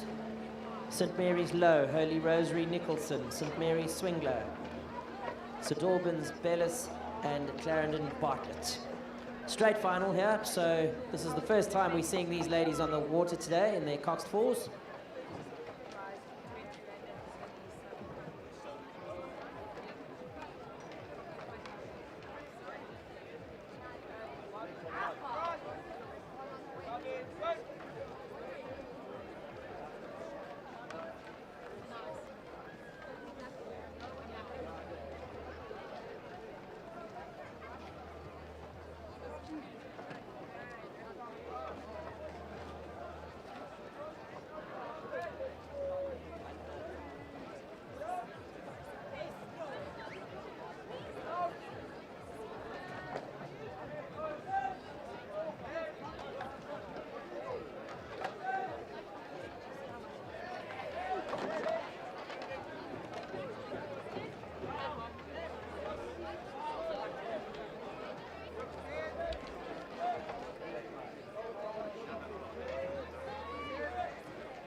The 2 boats in front of the enclosure at the moment, both from the R&B national squad.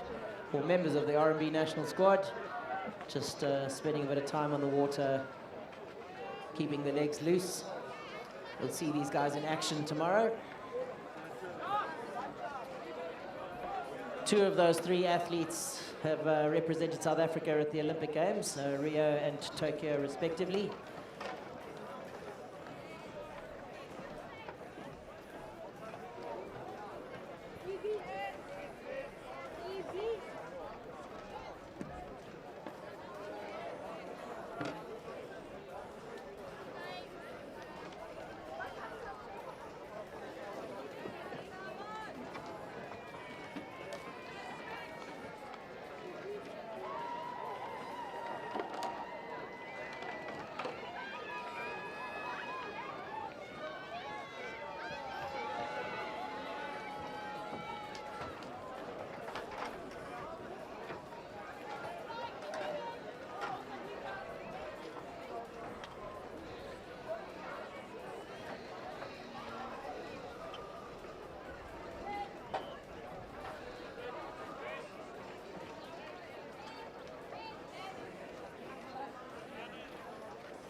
And the start of the junior women's first Coxed fours has got underway.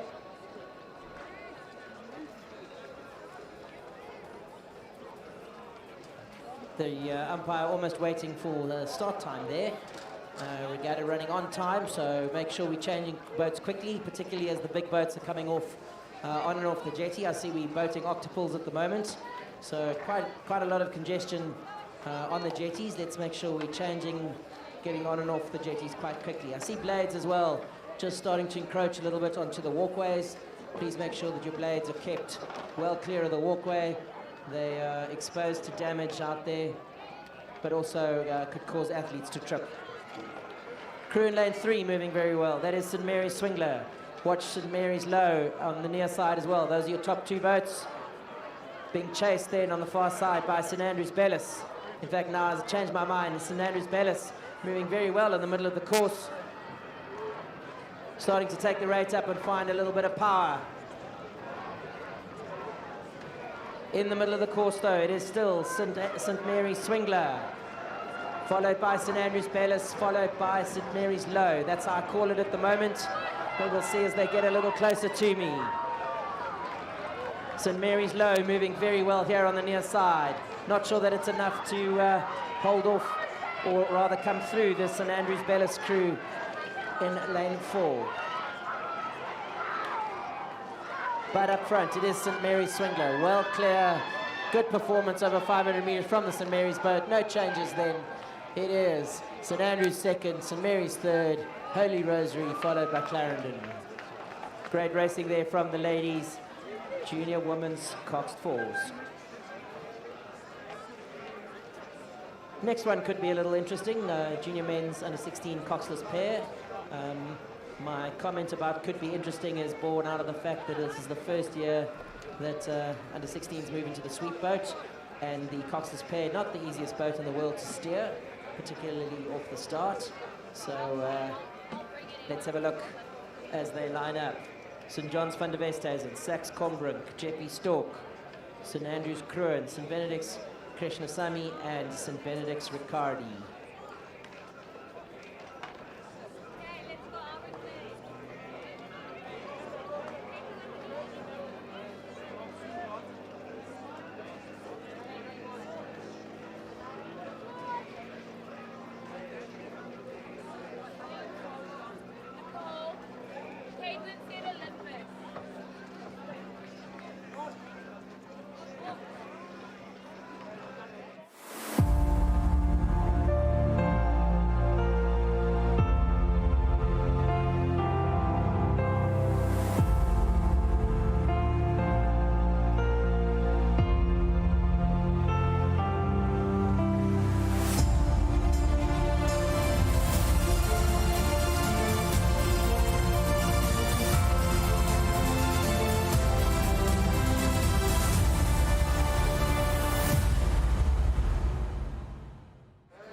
just about ready to go here in the junior men's under 16 Coxless pair.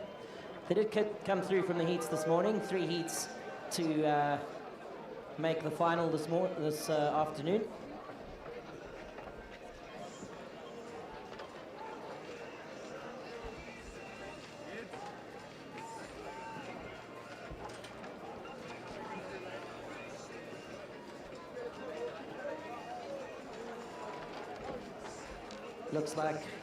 Looks like only 4 boats lining up at the start.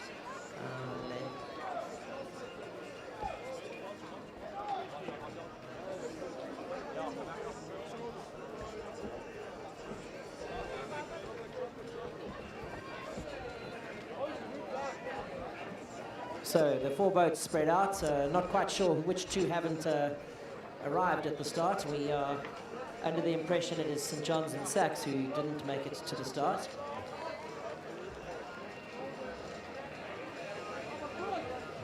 It's quite unfortunate when crews choose not to race in the final, particularly having come through the heats in the morning.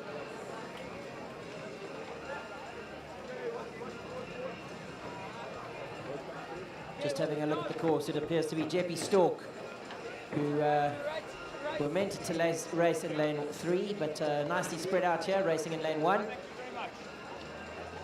Then St. Andrew's Kruin, who I think lead at the moment, only just.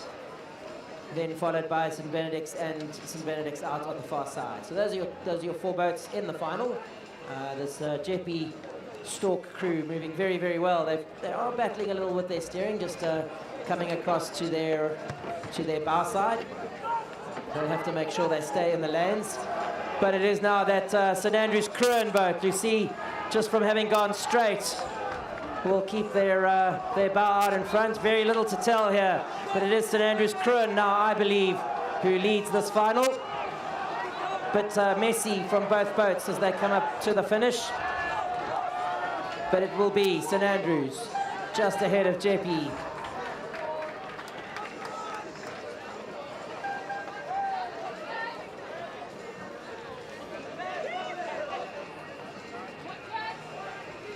Junior men's under 16 pairs. That was just crossing over the line. We'll turn over the page. We move to the junior men's under 15 octopus. Again, I come back to the fact the big boats are more difficult to align, more surface area to blow around in the wind.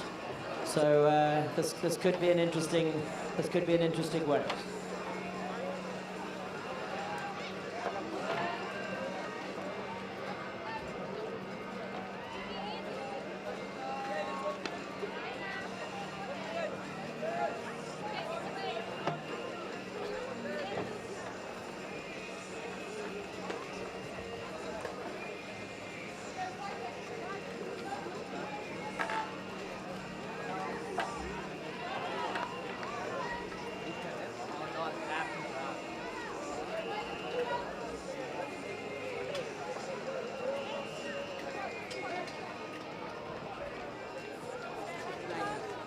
So, a no-show from Rondebosch Scott in the straight final of the junior men's under 15 octopus. Just a reminder to clubs to please make sure that if you are going to scratch crews from the program, that you let the Control Commission know.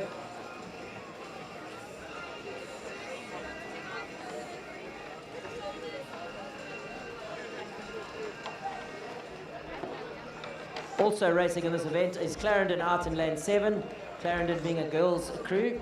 So lots of ego to race for in this race. Five boys' boats, that excludes the Rondebosch boats. So St. John's, Teeling Smith, Bishops van der Vat, Grey, Dunnington, St. Benedict's Bastos, Selborne, Everts.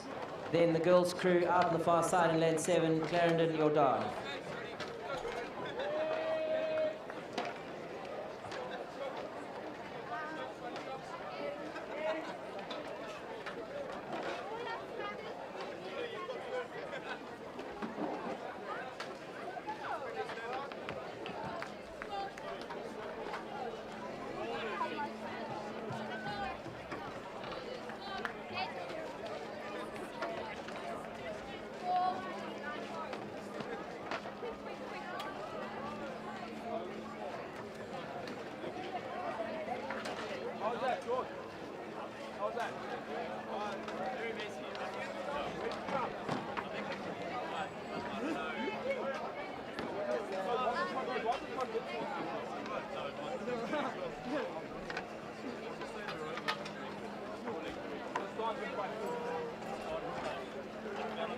Lots to race for here in the junior men's 15 octuple.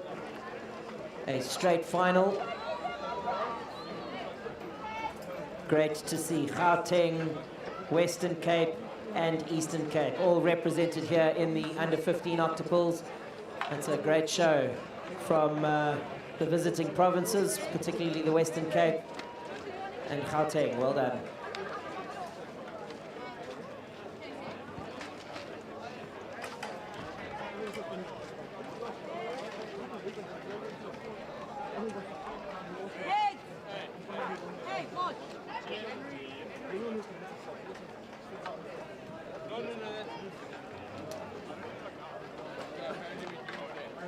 Check 1, 2.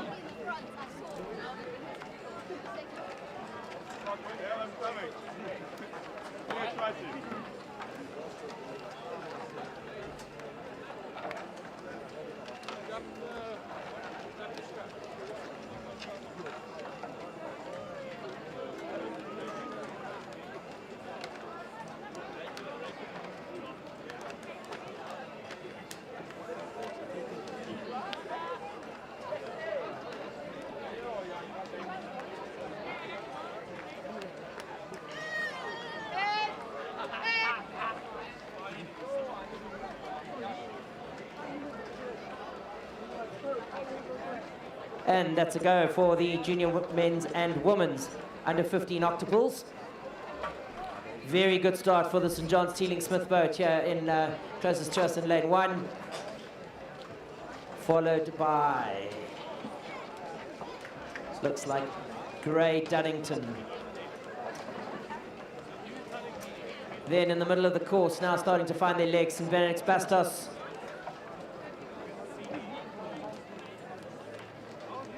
Very, very good performance in the first 250 meters from St. Benedict's Bastos as they start to move away from the rest of the field. Still St. John's Teeling Smith in that second place, with a close race now developing between Bishops and Grey for third place. Just have a look at that neat sculling from that St. Benedict's octuple. Rates right up. Likewise from the St. John's boat. Then a very, very strong performance here from Bishops van der Walt. Still with overlap on the St. John's boat, only just. For the rest of the field, just slipping out the back a little bit. Eastern Cape Affair in the back here, and we see the Clarendon ladies ahead of the Selborne boys at the moment. But up front, great performance here from St. Benedict's. St. Benedict's Bastos crosses the line ahead of St. John's. In the end, clear water between all of these boats, followed by Bishops van der Walt. And those are your top 3 boats. Very good performance, though, from the Clarendon ladies out on the far side. Just managing to pip the Selborne boys. You see the stroke of the Selborne crew not rowing at the moment.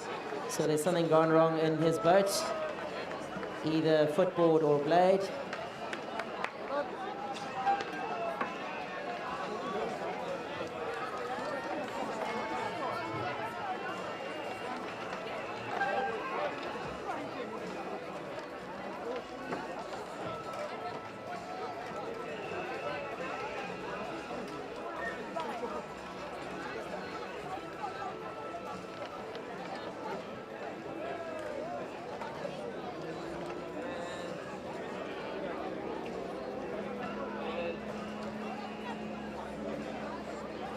Junior women's second doubles having just got underway. 2 heats this morning to get to, or to progress to this final. St. Mary's Swingler, Somerset Estes, St. Andrews Mazibuko, St. Andrews Port Peter, St. Stilians McConnell, and PGRC May.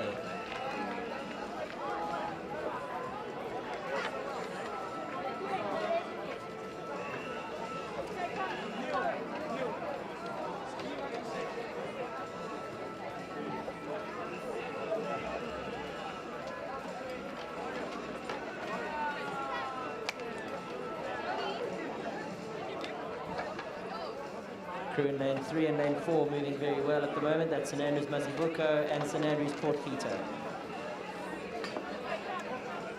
So 1-2 here for St Andrews at the moment, although being chased by St Stithians McConnell out on the far side. I recall watching this race at the VLC Sprint Regatta not so long ago, and the McConnell crew, although it was over 1,000 metres, got the better of the two St Andrews crews, if I remember correctly. So very good performance here from the St Andrews crews, now in position 1 and 2, but being chased by the St Stithians McConnell crew in lane 5.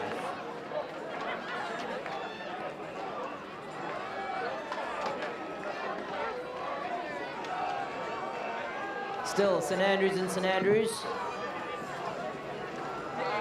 Out on the far side, PGRC starting to come into the mix from a top 3 finish position. In fact, moving very well now as the PGRC crew out on the far side, and if St Andrews aren't careful, will lose at least one of their top 3 finishers. Very, very tight up the front here, but it is, I call it 4-6-3, but we'll see how that comes. So St Andrews, PGRC as St Andrews, but I'll have to wait. I'm not sitting on exactly on the line.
That's the start of the junior men's second doubles.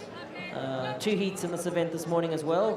Rondebosch van der Skef, Somerset Williams, Selborne Kovana, St Albans Jones, St Albans Gous, and VLC Stay. Just taking a walk across to see the official results. In fact, I didn't call it right. It was... I still need to wait for the camera to give me the correct results.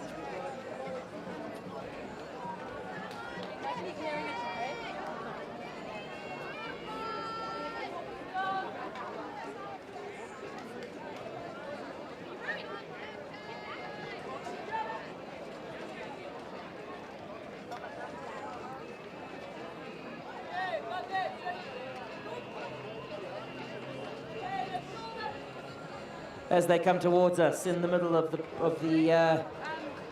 the field, it is St Albans.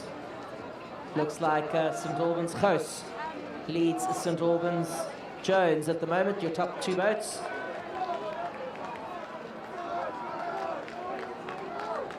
Sorry, the other way around. St Albans Jones followed by Selborne Kovana. Beg your pardon, I've got my lanes wrong. And St Albans Gous. Those are your top 3 boats. So in the middle of the course, St Albans Jones. Then we have Selborne Kovana. Very clear. Good performance there from Selborne here on their home piece of water.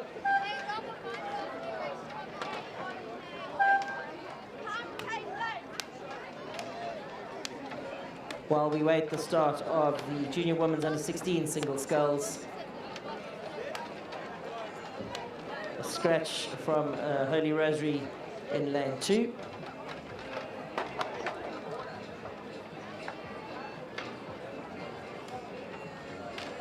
So PGRC Day, Holy Rosary Rutger, Holy Rosary MacDonald, Somerset MacDonald, and St Andrews Saltas.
So that race has just got underway. It is the start of the junior women's 16 single sculls. 1 minute ahead of time. All the scullers were there though, so everybody being set off. PGRC Day, Holy Rosary Rutger, Holy Rosary MacDonald, Somerset MacDonald, and St. Stithians Saltas.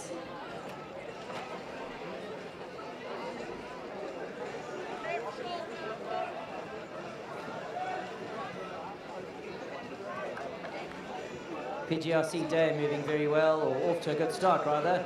Then in the middle of the course, it's a Holy Rosary Rutger.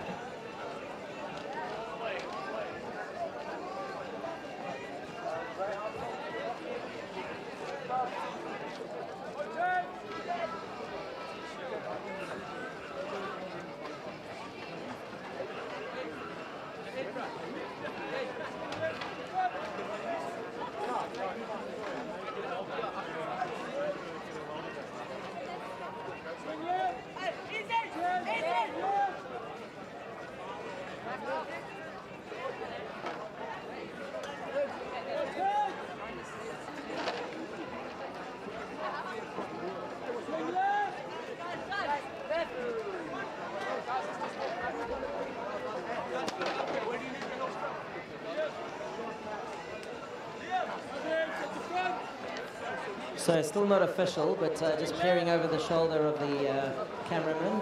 It is actually crew in lane 3 that won the double scull a little earlier, the junior women's second doubles. That was St. Andrews Masibuko.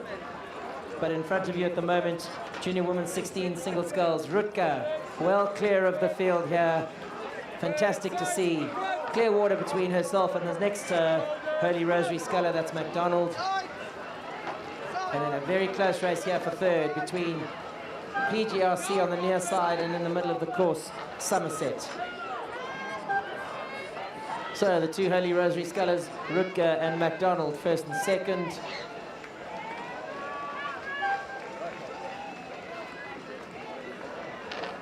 Just going back to that women's second double sculls race, it was St. Andrews in lane 3 who won that. I called it as St. Andrews lane 4, but if you have a look at the camera, very, very close.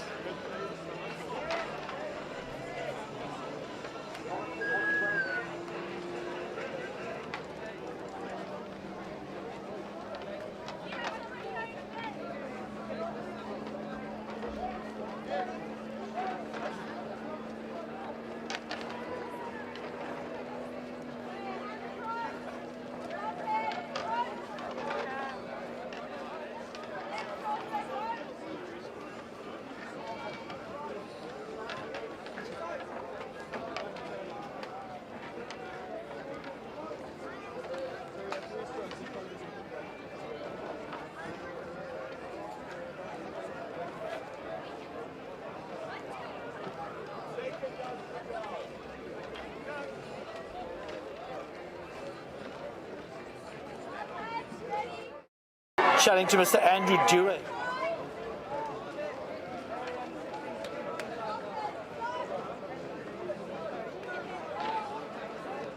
Chatting to Dave Hartwanger, the senior head coach at Selborne College. Dave, school's 150 years old this year. I mean, the rowing club, 100 years going. It's the oldest school rowing club in the country. Quite a lot on your shoulders. Yes, 100 years, a century. So Selborne is the oldest schoolboy rowing club in the country, and something we're incredibly proud of, but also recognize the massive privilege and humility that comes with it, realizing the history. So hopefully this year we can really deliver some top-notch performances, and that will add to the celebration for the year. Just as far as the future for rowing for Selborne, where to from here? What do you guys got up your sleeve?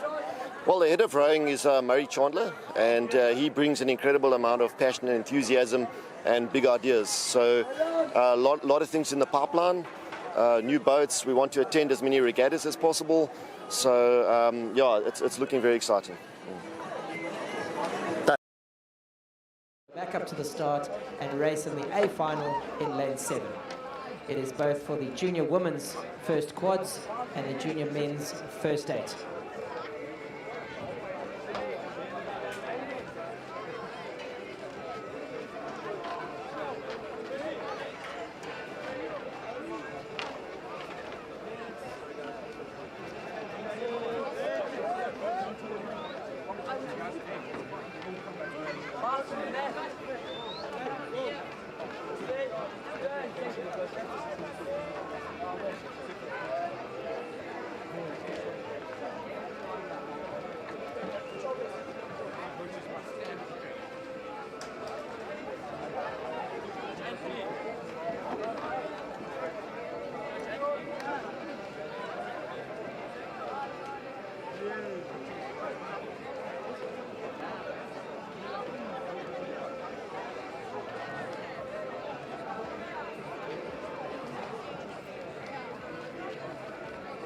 Just a reminder to coaches and clubs that are here and participating in the Buffalo Regatta tomorrow, you have an opportunity to make late entries between 5 and 6 o'clock this evening here at the finish tower.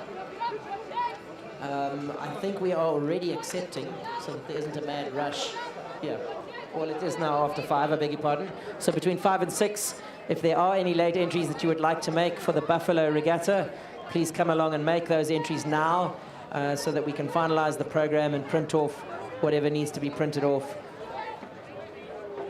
and publish the program for tomorrow.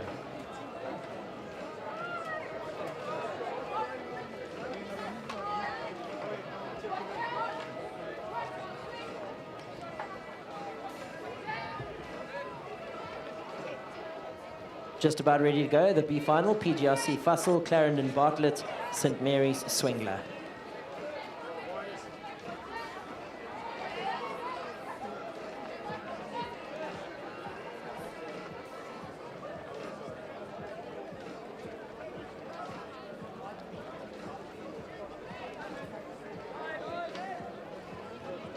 So, official confirmation then of the second junior women's second doubles, which was such an entertaining race earlier.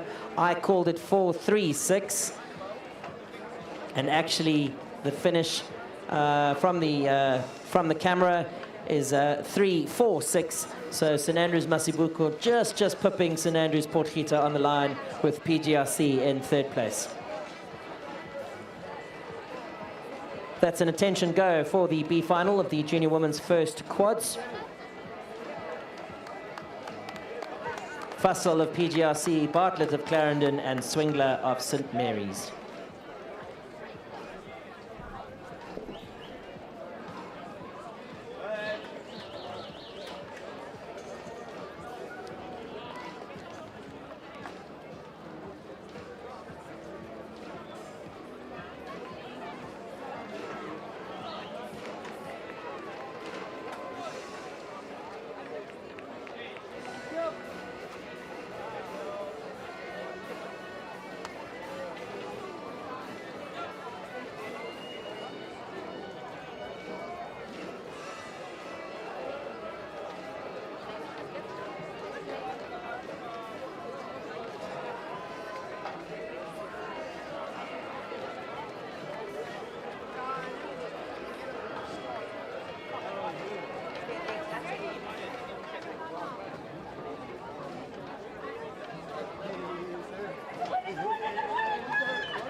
St. Mary's lead Clarendon, lead PGRC. This is the B final of the junior women's first quads. For 500 meters, quite spread out. Very good sculling there from the St. Mary's crew out on the far side.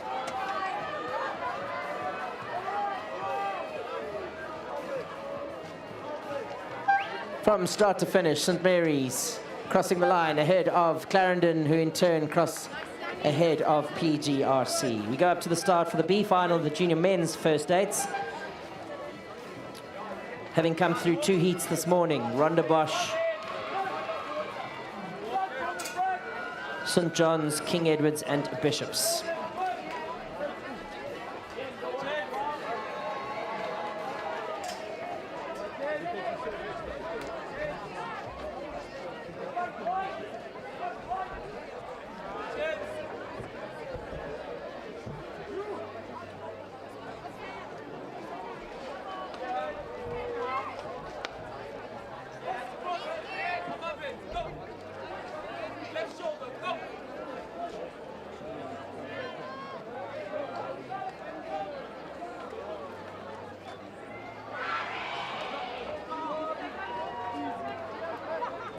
So the B final of the junior men's first 8 is underway. Rondebosch, St. John's, King Edwards and Bishops.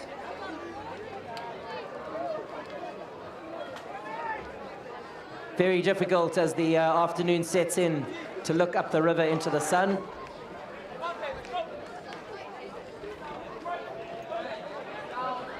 Scullers on the far side of the course. I need you to move down the course quite quickly, please. As they come into the enclosure, it is Rondebosch on the near side, followed very closely by St. John's, then King Edwards. Bishops to run, just slightly off the pack now. King Edwards starting to make a move in the middle of the course on the St. John's crew. Rondebosch, though, on the near side, still lead. King Edwards have really ramped up the rate here. I think they've got their bow out in front of the St. John's crew, and now starting to challenge Rondebosch for that first spot. And I think maybe just to... No, it is still Rondebosch on the near side. Still Rondebosch on the near side with their bow out in front. This is the 500-meter B final of the junior men's eights. It is Rondebosch, King Edwards, St. John's, and Bishops.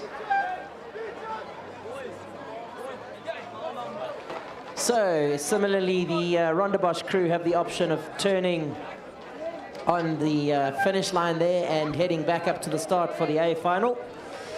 Haven't seen the decision yet of St. Mary's. I'll try and find someone and see whether they are going to do that.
So I don't think the St. Mary's second, or at least the winners of the B final in the women's first quad B final have chosen to race in the A final.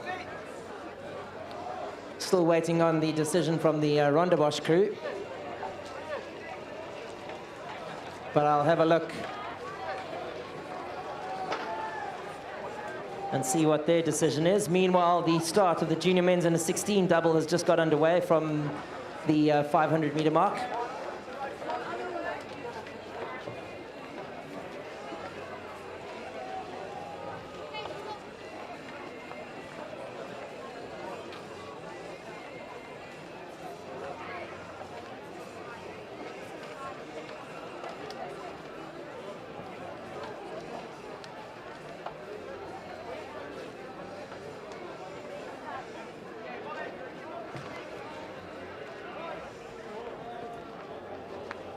That St. Stithians 8, just make sure you don't drift onto the course, please.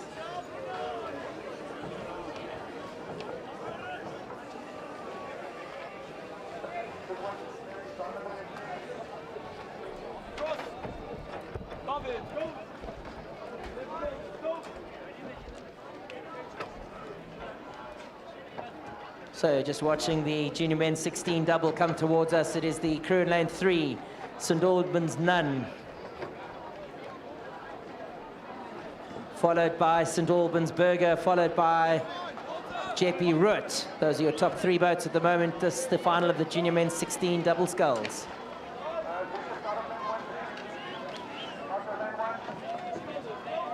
Still, St. Albans and Jeppy. Jeppy moving very well out on the far side. Might just be able to take a second spot away from St. Albans. That's Jeppy Root. Not enough space there, and there's St. Albans, Jeppy. Your top 3 finishers of the junior men's and the 16 double sculls.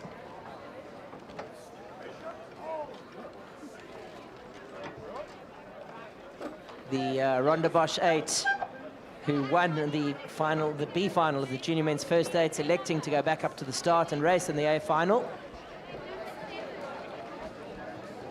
Just grabbing some water, and will make their way up to the start.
Welcome to Buffalo City, the home of authentic African charm and hospitality. Situated in the rugged, unspoiled Eastern Cape province of South Africa, Buffalo City is your gateway to a world of exquisite natural beauty, spectacular coastal adventures, and enriching cultural experiences. Come explore the hidden treasures waiting to be discovered. With over 300 sunshine days every year, Buffalo City is the ideal family holiday destination all year round. Come discover our diverse tapestry of exciting tourist attractions. long, lazy days by the pool. The race on the course at the moment is the junior women's under 16 Coxless pair. So straight final. St Andrews Malloy, Clarendon Stradom, St Andrews Sykes, Holy Rosary Walsh and Holy Rosary Fenter.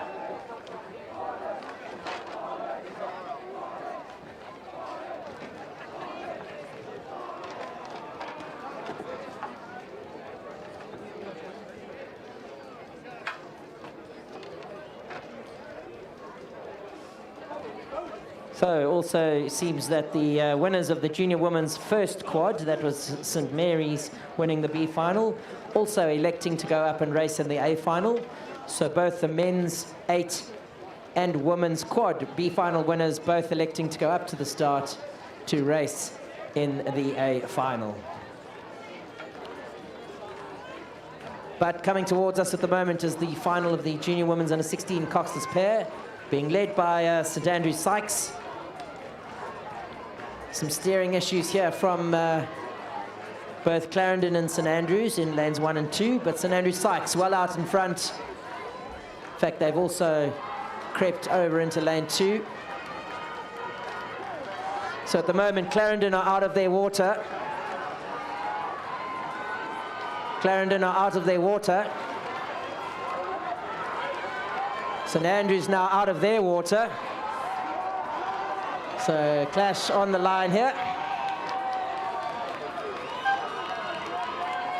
There would be no change to that result, so all's well that ends well.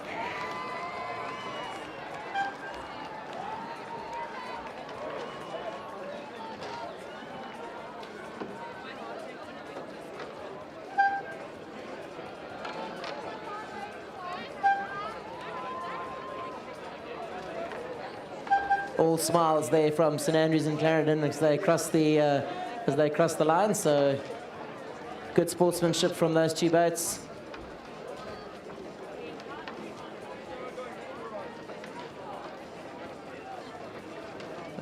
The St Mary's quad just touching off from the jetty there is were the winners of the B final of the first quad. So going up to claim their spot in the A final in lane 7. Bit of a quick boat swap there for them.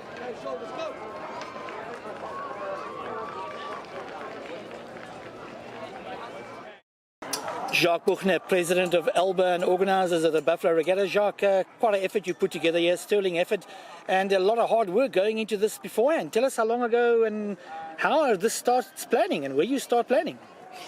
Look, I suppose the biggest challenge was, is the regatta going to happen? With all the COVID regulations and the uncertainty, we absolutely had no idea. But I think from the beginning of November, we knew it's all systems go. And I think from then, a fairly large team of people have been pulling in the same direction. And there's been a lot of effort and hard work to get to where we are today. Just as far as Tux Pollock and UCT Gross.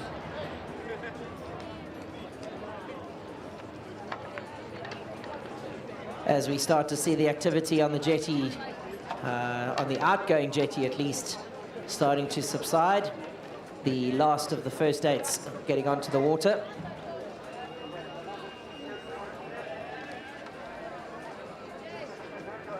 Three more races to come down, including this one, which is in front of you at the moment. It is the straight final of the University Women's 8s. UJ, Tux and UCT.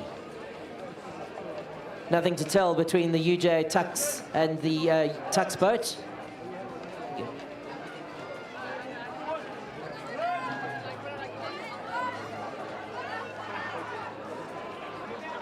Very good performance here from the UJ boat now as the rate goes up nice and neat. Tux start to put on some pressure. Tux now with their bow out in front as they come up into the last 100 meters.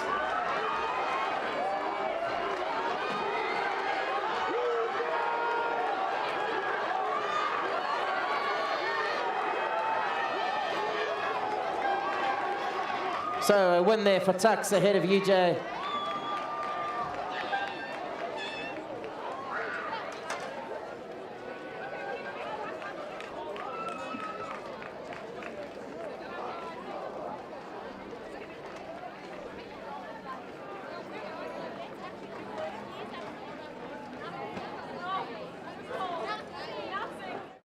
Jacques Buchner, president of ELBA and organisers of the Buffalo Regatta. Jacques, quite an effort you put together here, sterling effort, and a lot of hard work going into this beforehand. Tell us how long ago and how this starts planning and where you start planning.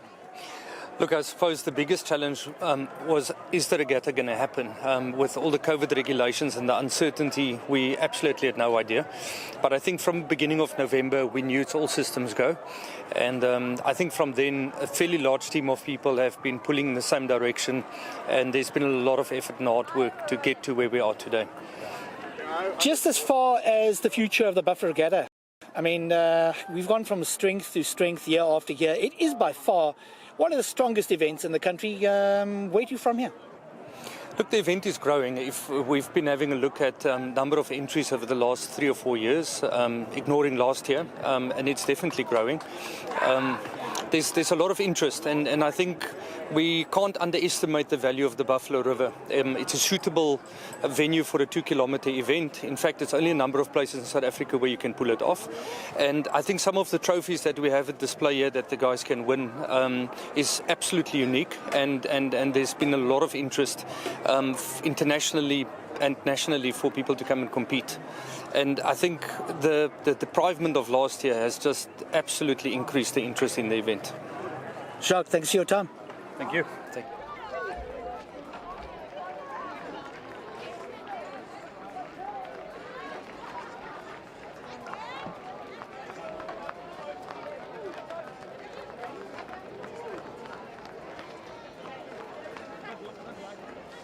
From 2 heats this morning, the final of the junior men's first doubles is lining up.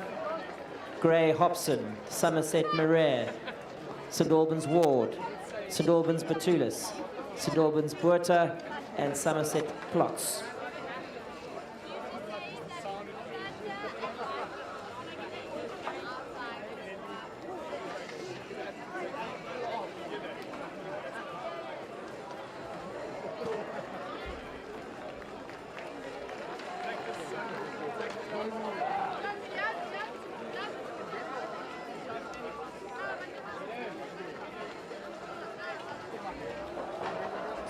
See the umpire's flag is up, well, to the side rather, just indicating they are nearly ready to go.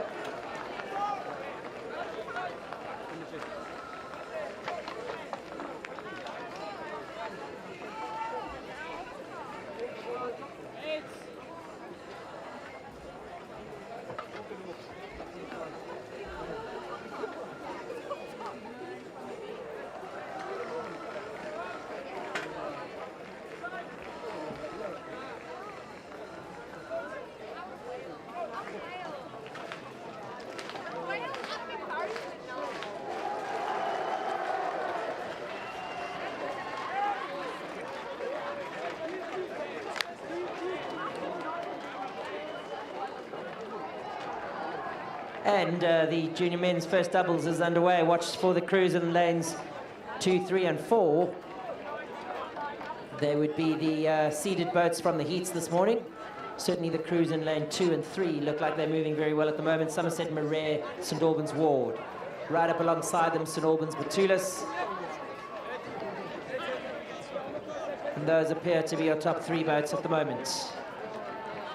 Batulis now starting to find some rhythm, and I would say have moved up into second place, if not now challenging for first place.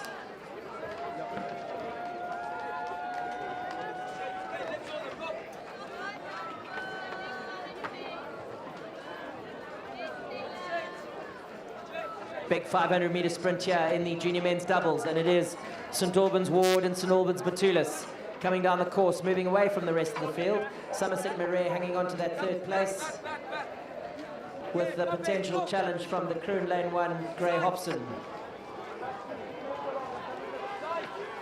Ward leads Batulis. Those are your 2 St Albans boats.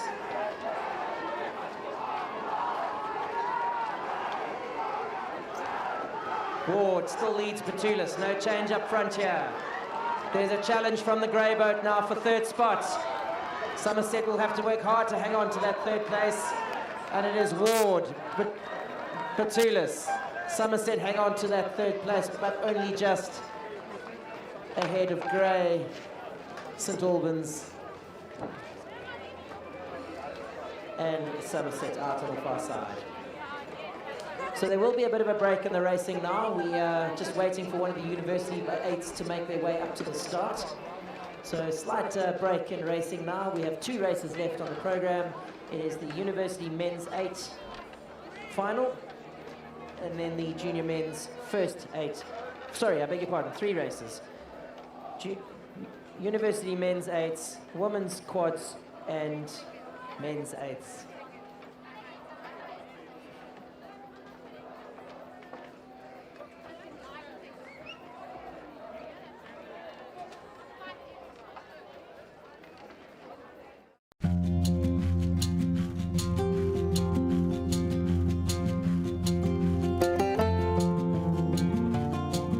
Welcome to Buffalo City, the home of authentic African charm and hospitality. Situated in the rugged, unspoiled Eastern Cape province of South Africa, Buffalo City is your gateway to a world of exquisite natural beauty, spectacular coastal adventures, and enriching cultural experiences. Come explore the hidden treasures waiting to be discovered. With over 300 sunshine days every year, Buffalo City is the ideal family holiday destination all year round. Come discover our diverse tapestry of exciting tourist attractions. Long, lazy days by the pool. Sun-kissed beach breaks. Charming wildlife encounters. Horseback beach rides, ocean adventures, river excursions, festive community events, and adrenaline-fueled sporting occasions. Whether you're a weekend warrior, a professional athlete, or just an armchair enthusiast, our city offers ample opportunity to fuel your passion. Home to a vibrant sporting community, Buffalo City is the proud venue of a number of iconic sporting events, including Ironman, Surfers Marathon, and the Buffalo Regatta. This is Buffalo City, fun capital of South Africa. Explore our beautiful coastline from the ocean, or take to the warm Indian Ocean for a variety of water sport pursuits. Sailing, surfing, canoeing, paddling, diving, and snorkeling, our oceans teem with beauty and adventure. Buffalo City is a dynamic and fast-growing industrial hub that is home to excellent business and commercial facilities. The Port of East London and the internationally acclaimed East London IDZ form the cornerstones of a thriving investment promotion strategy. Equidistant between Cape Town and Johannesburg, the city is a popular conference location and boasts state-of-the-art venues like the popular East London ICC. World-class facilities and a warm, welcoming climate make Buffalo City one of the premier sporting family destinations in Southern Africa. A popular whale and dolphin destination, Buffalo City is one of only a handful of cities which has been formally approved for boat-based whale and dolphin encounters. Whether you're visiting for business or pleasure, staying for a week or a weekend, Buffalo City is rolling out the welcome mat and pulling out all the stops to help you build a holiday of your dreams.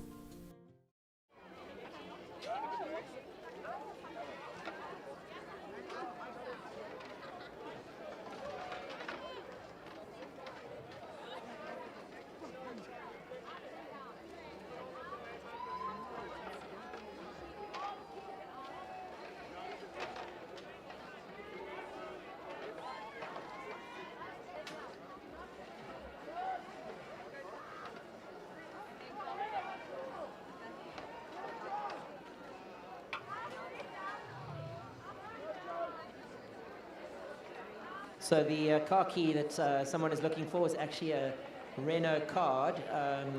For those of you familiar with how a Renault card looks, it is attached to a lanyard. If anybody picks that up, if they could return that to the finish time. Then as schools start to leave, or as clubs start to leave, if you could please just clean up around your respective areas. Just make sure we leave the regatta site nice and neat. So we make sure that none of the wind, or at least your plastic bottles, don't blow into the river during the night. The bins will obviously be cleaned, but it would help if you could all just keep the regatta site neat and tidy.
So, University men's eights lining up: Tux Chabalala, UCT Lasilo, and UJ Lasilo and UCT Solar.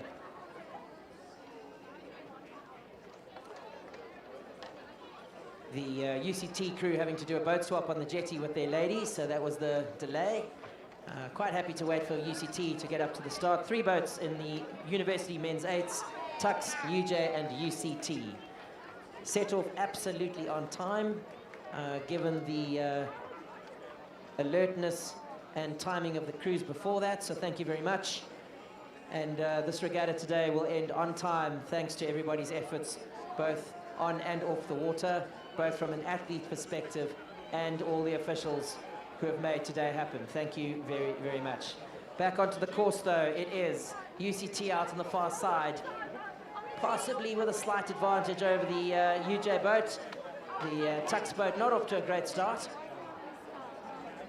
And you don't have a lot of time to rectify a slow start. But Tux now starting to find some length and some legs as they come into the enclosure. UJ leading at the moment. UCT maybe just slipping out the back a little bit there, although UCT seem to have found another gear as well.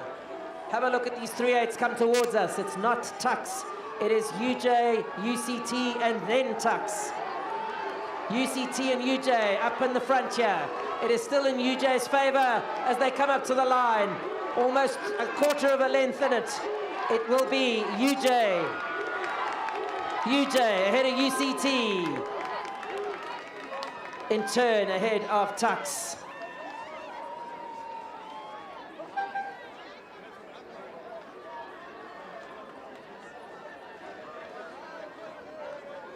So, our 2 big junior finals for the day about to set off. First final coming through 2 heats this morning. The A final of the junior women's first quads. St. Mary's McGregor, St. Andrews Harrison, Holy Rosary Gomes, St. Stithians Cruz, Somerset Mitrovic, St. Andrews Lamond, and the winners of the B final, St. Mary's Swingler.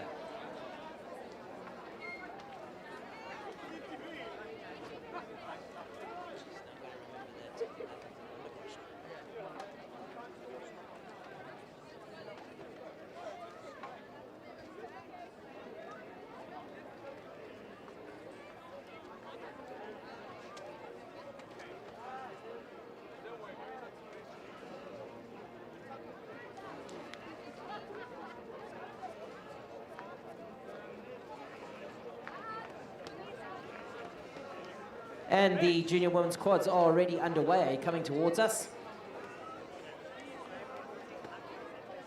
Very difficult to look up into the sun up the course. But certainly the crew in lane 2, that's St Andrews Harrison, off to a very good start in the first 250 metres, as is St Mary's McGregor in lane 1.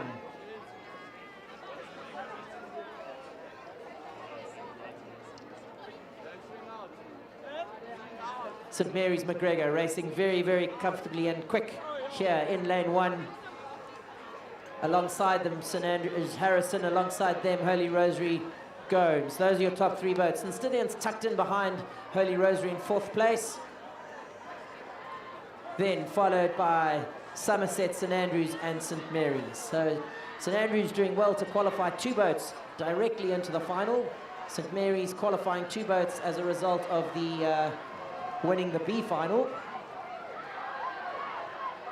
Big move now from Holy Rosary in lane 3. Have now taken 2nd spot away, as have St Stylians potentially ahead of St Andrews. St Andrews really did go off to a flying start, but looking a little heavy here in the last 100 metres of this race. But it is still St Mary's. St Mary's in lane 1, that's McGregor who lead, ahead of Holy Rosary, ahead of St Stylians. Those are your top 3 boats. And St Andrews finishing out of the medals there.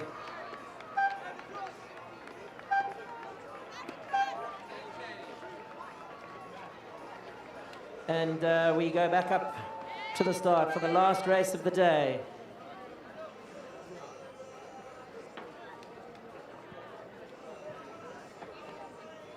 The final of the junior men's first eights.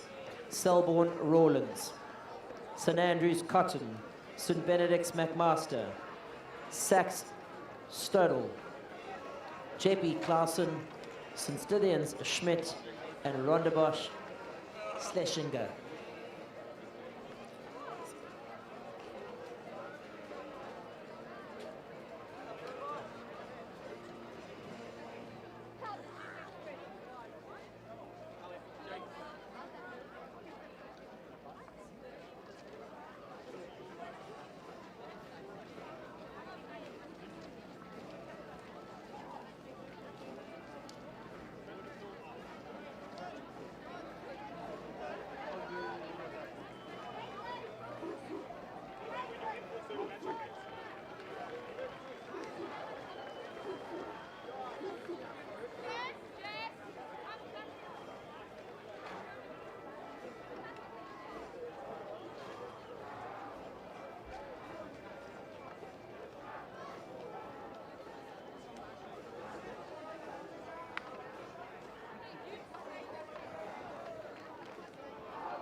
Just about ready to go. The final of the junior men's first eights. That line up again. Selborne, St Andrews, St Benedict's, Sachs, JP, St Stylians, and Rondebosch. Rondebosch qualifying as the winners of the B final, turning around and going back to race in the A final.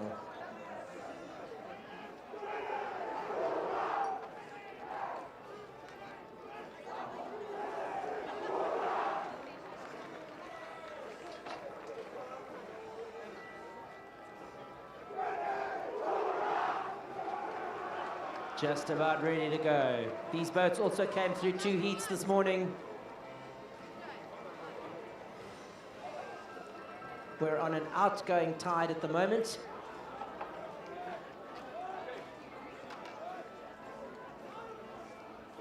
Very, very little wind to speak of, so expect a relatively quick time.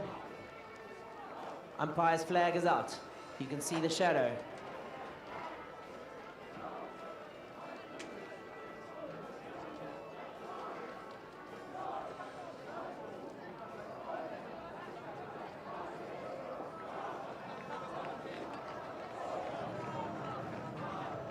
Attention, go.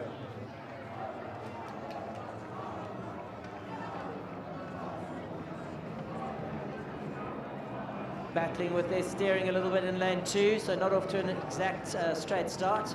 That is St Andrews just having to straighten out.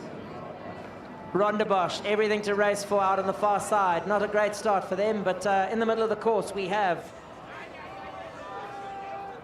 looks like Sachs and St. Benedict's. In fact, it is Sachs and St. Benedict's in the middle of the course with the early advantage. Then we come on the near side with St. Andrews. So St. Andrews, St. Benedict's and Sachs are your top three boats at the moment, with Selborne Rawlins on the inside starting to move very, very well. Have a look at this crew in lane one. Crew in lane one moving very, very quickly. That's Selborne. Sachs now just starting to slip out a little bit. St. Benedict's in the front, followed by St. Andrews. St. Benedict's, St. Andrews. Then Rondebosch out on the far side. I didn't give them a good start, but they've come right through the field. Have a look at the crew on the far side. But St. Benedict's out in front. St. Benedict's now followed by, I think, Sachs. St. Benedict's followed by Sachs, but watch the Rondebosch boat on the far side. Watch the Rondebosch boat on the far side. It will be St. Benedict's, Sachs. Oh, then I'm going to call either St. Andrews or Rondebosch. We'll have to wait for the camera on that one. Certainly the win there for St. Benedict's, followed by Sachs. And then third place, we'll have to decide between Rondebosch and St. Andrews. So that concludes today's racing. Just a reminder again, please, to clean the regatta site as you leave the regatta site this evening. Please make sure your litter finds its way into a bin. Congratulations to everybody who did race today. Fantastic to see everybody down here at the Buffalo River. And we look forward to tomorrow's back up at the 2,000 meter mark for the premier events for a full day's racing. Racing starts at 6:30 tomorrow morning and then runs through the entire day. I think our last race is after 5 o'clock tomorrow evening. So really a big day of racing. Thank you to everybody. Travel home safely tonight, and we'll see you all tomorrow.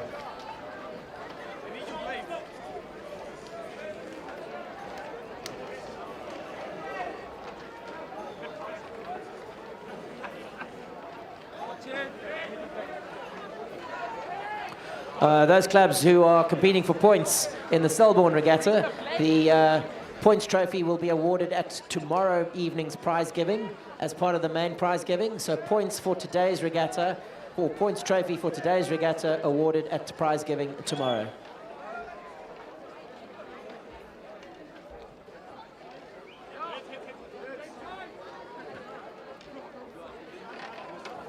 Guys.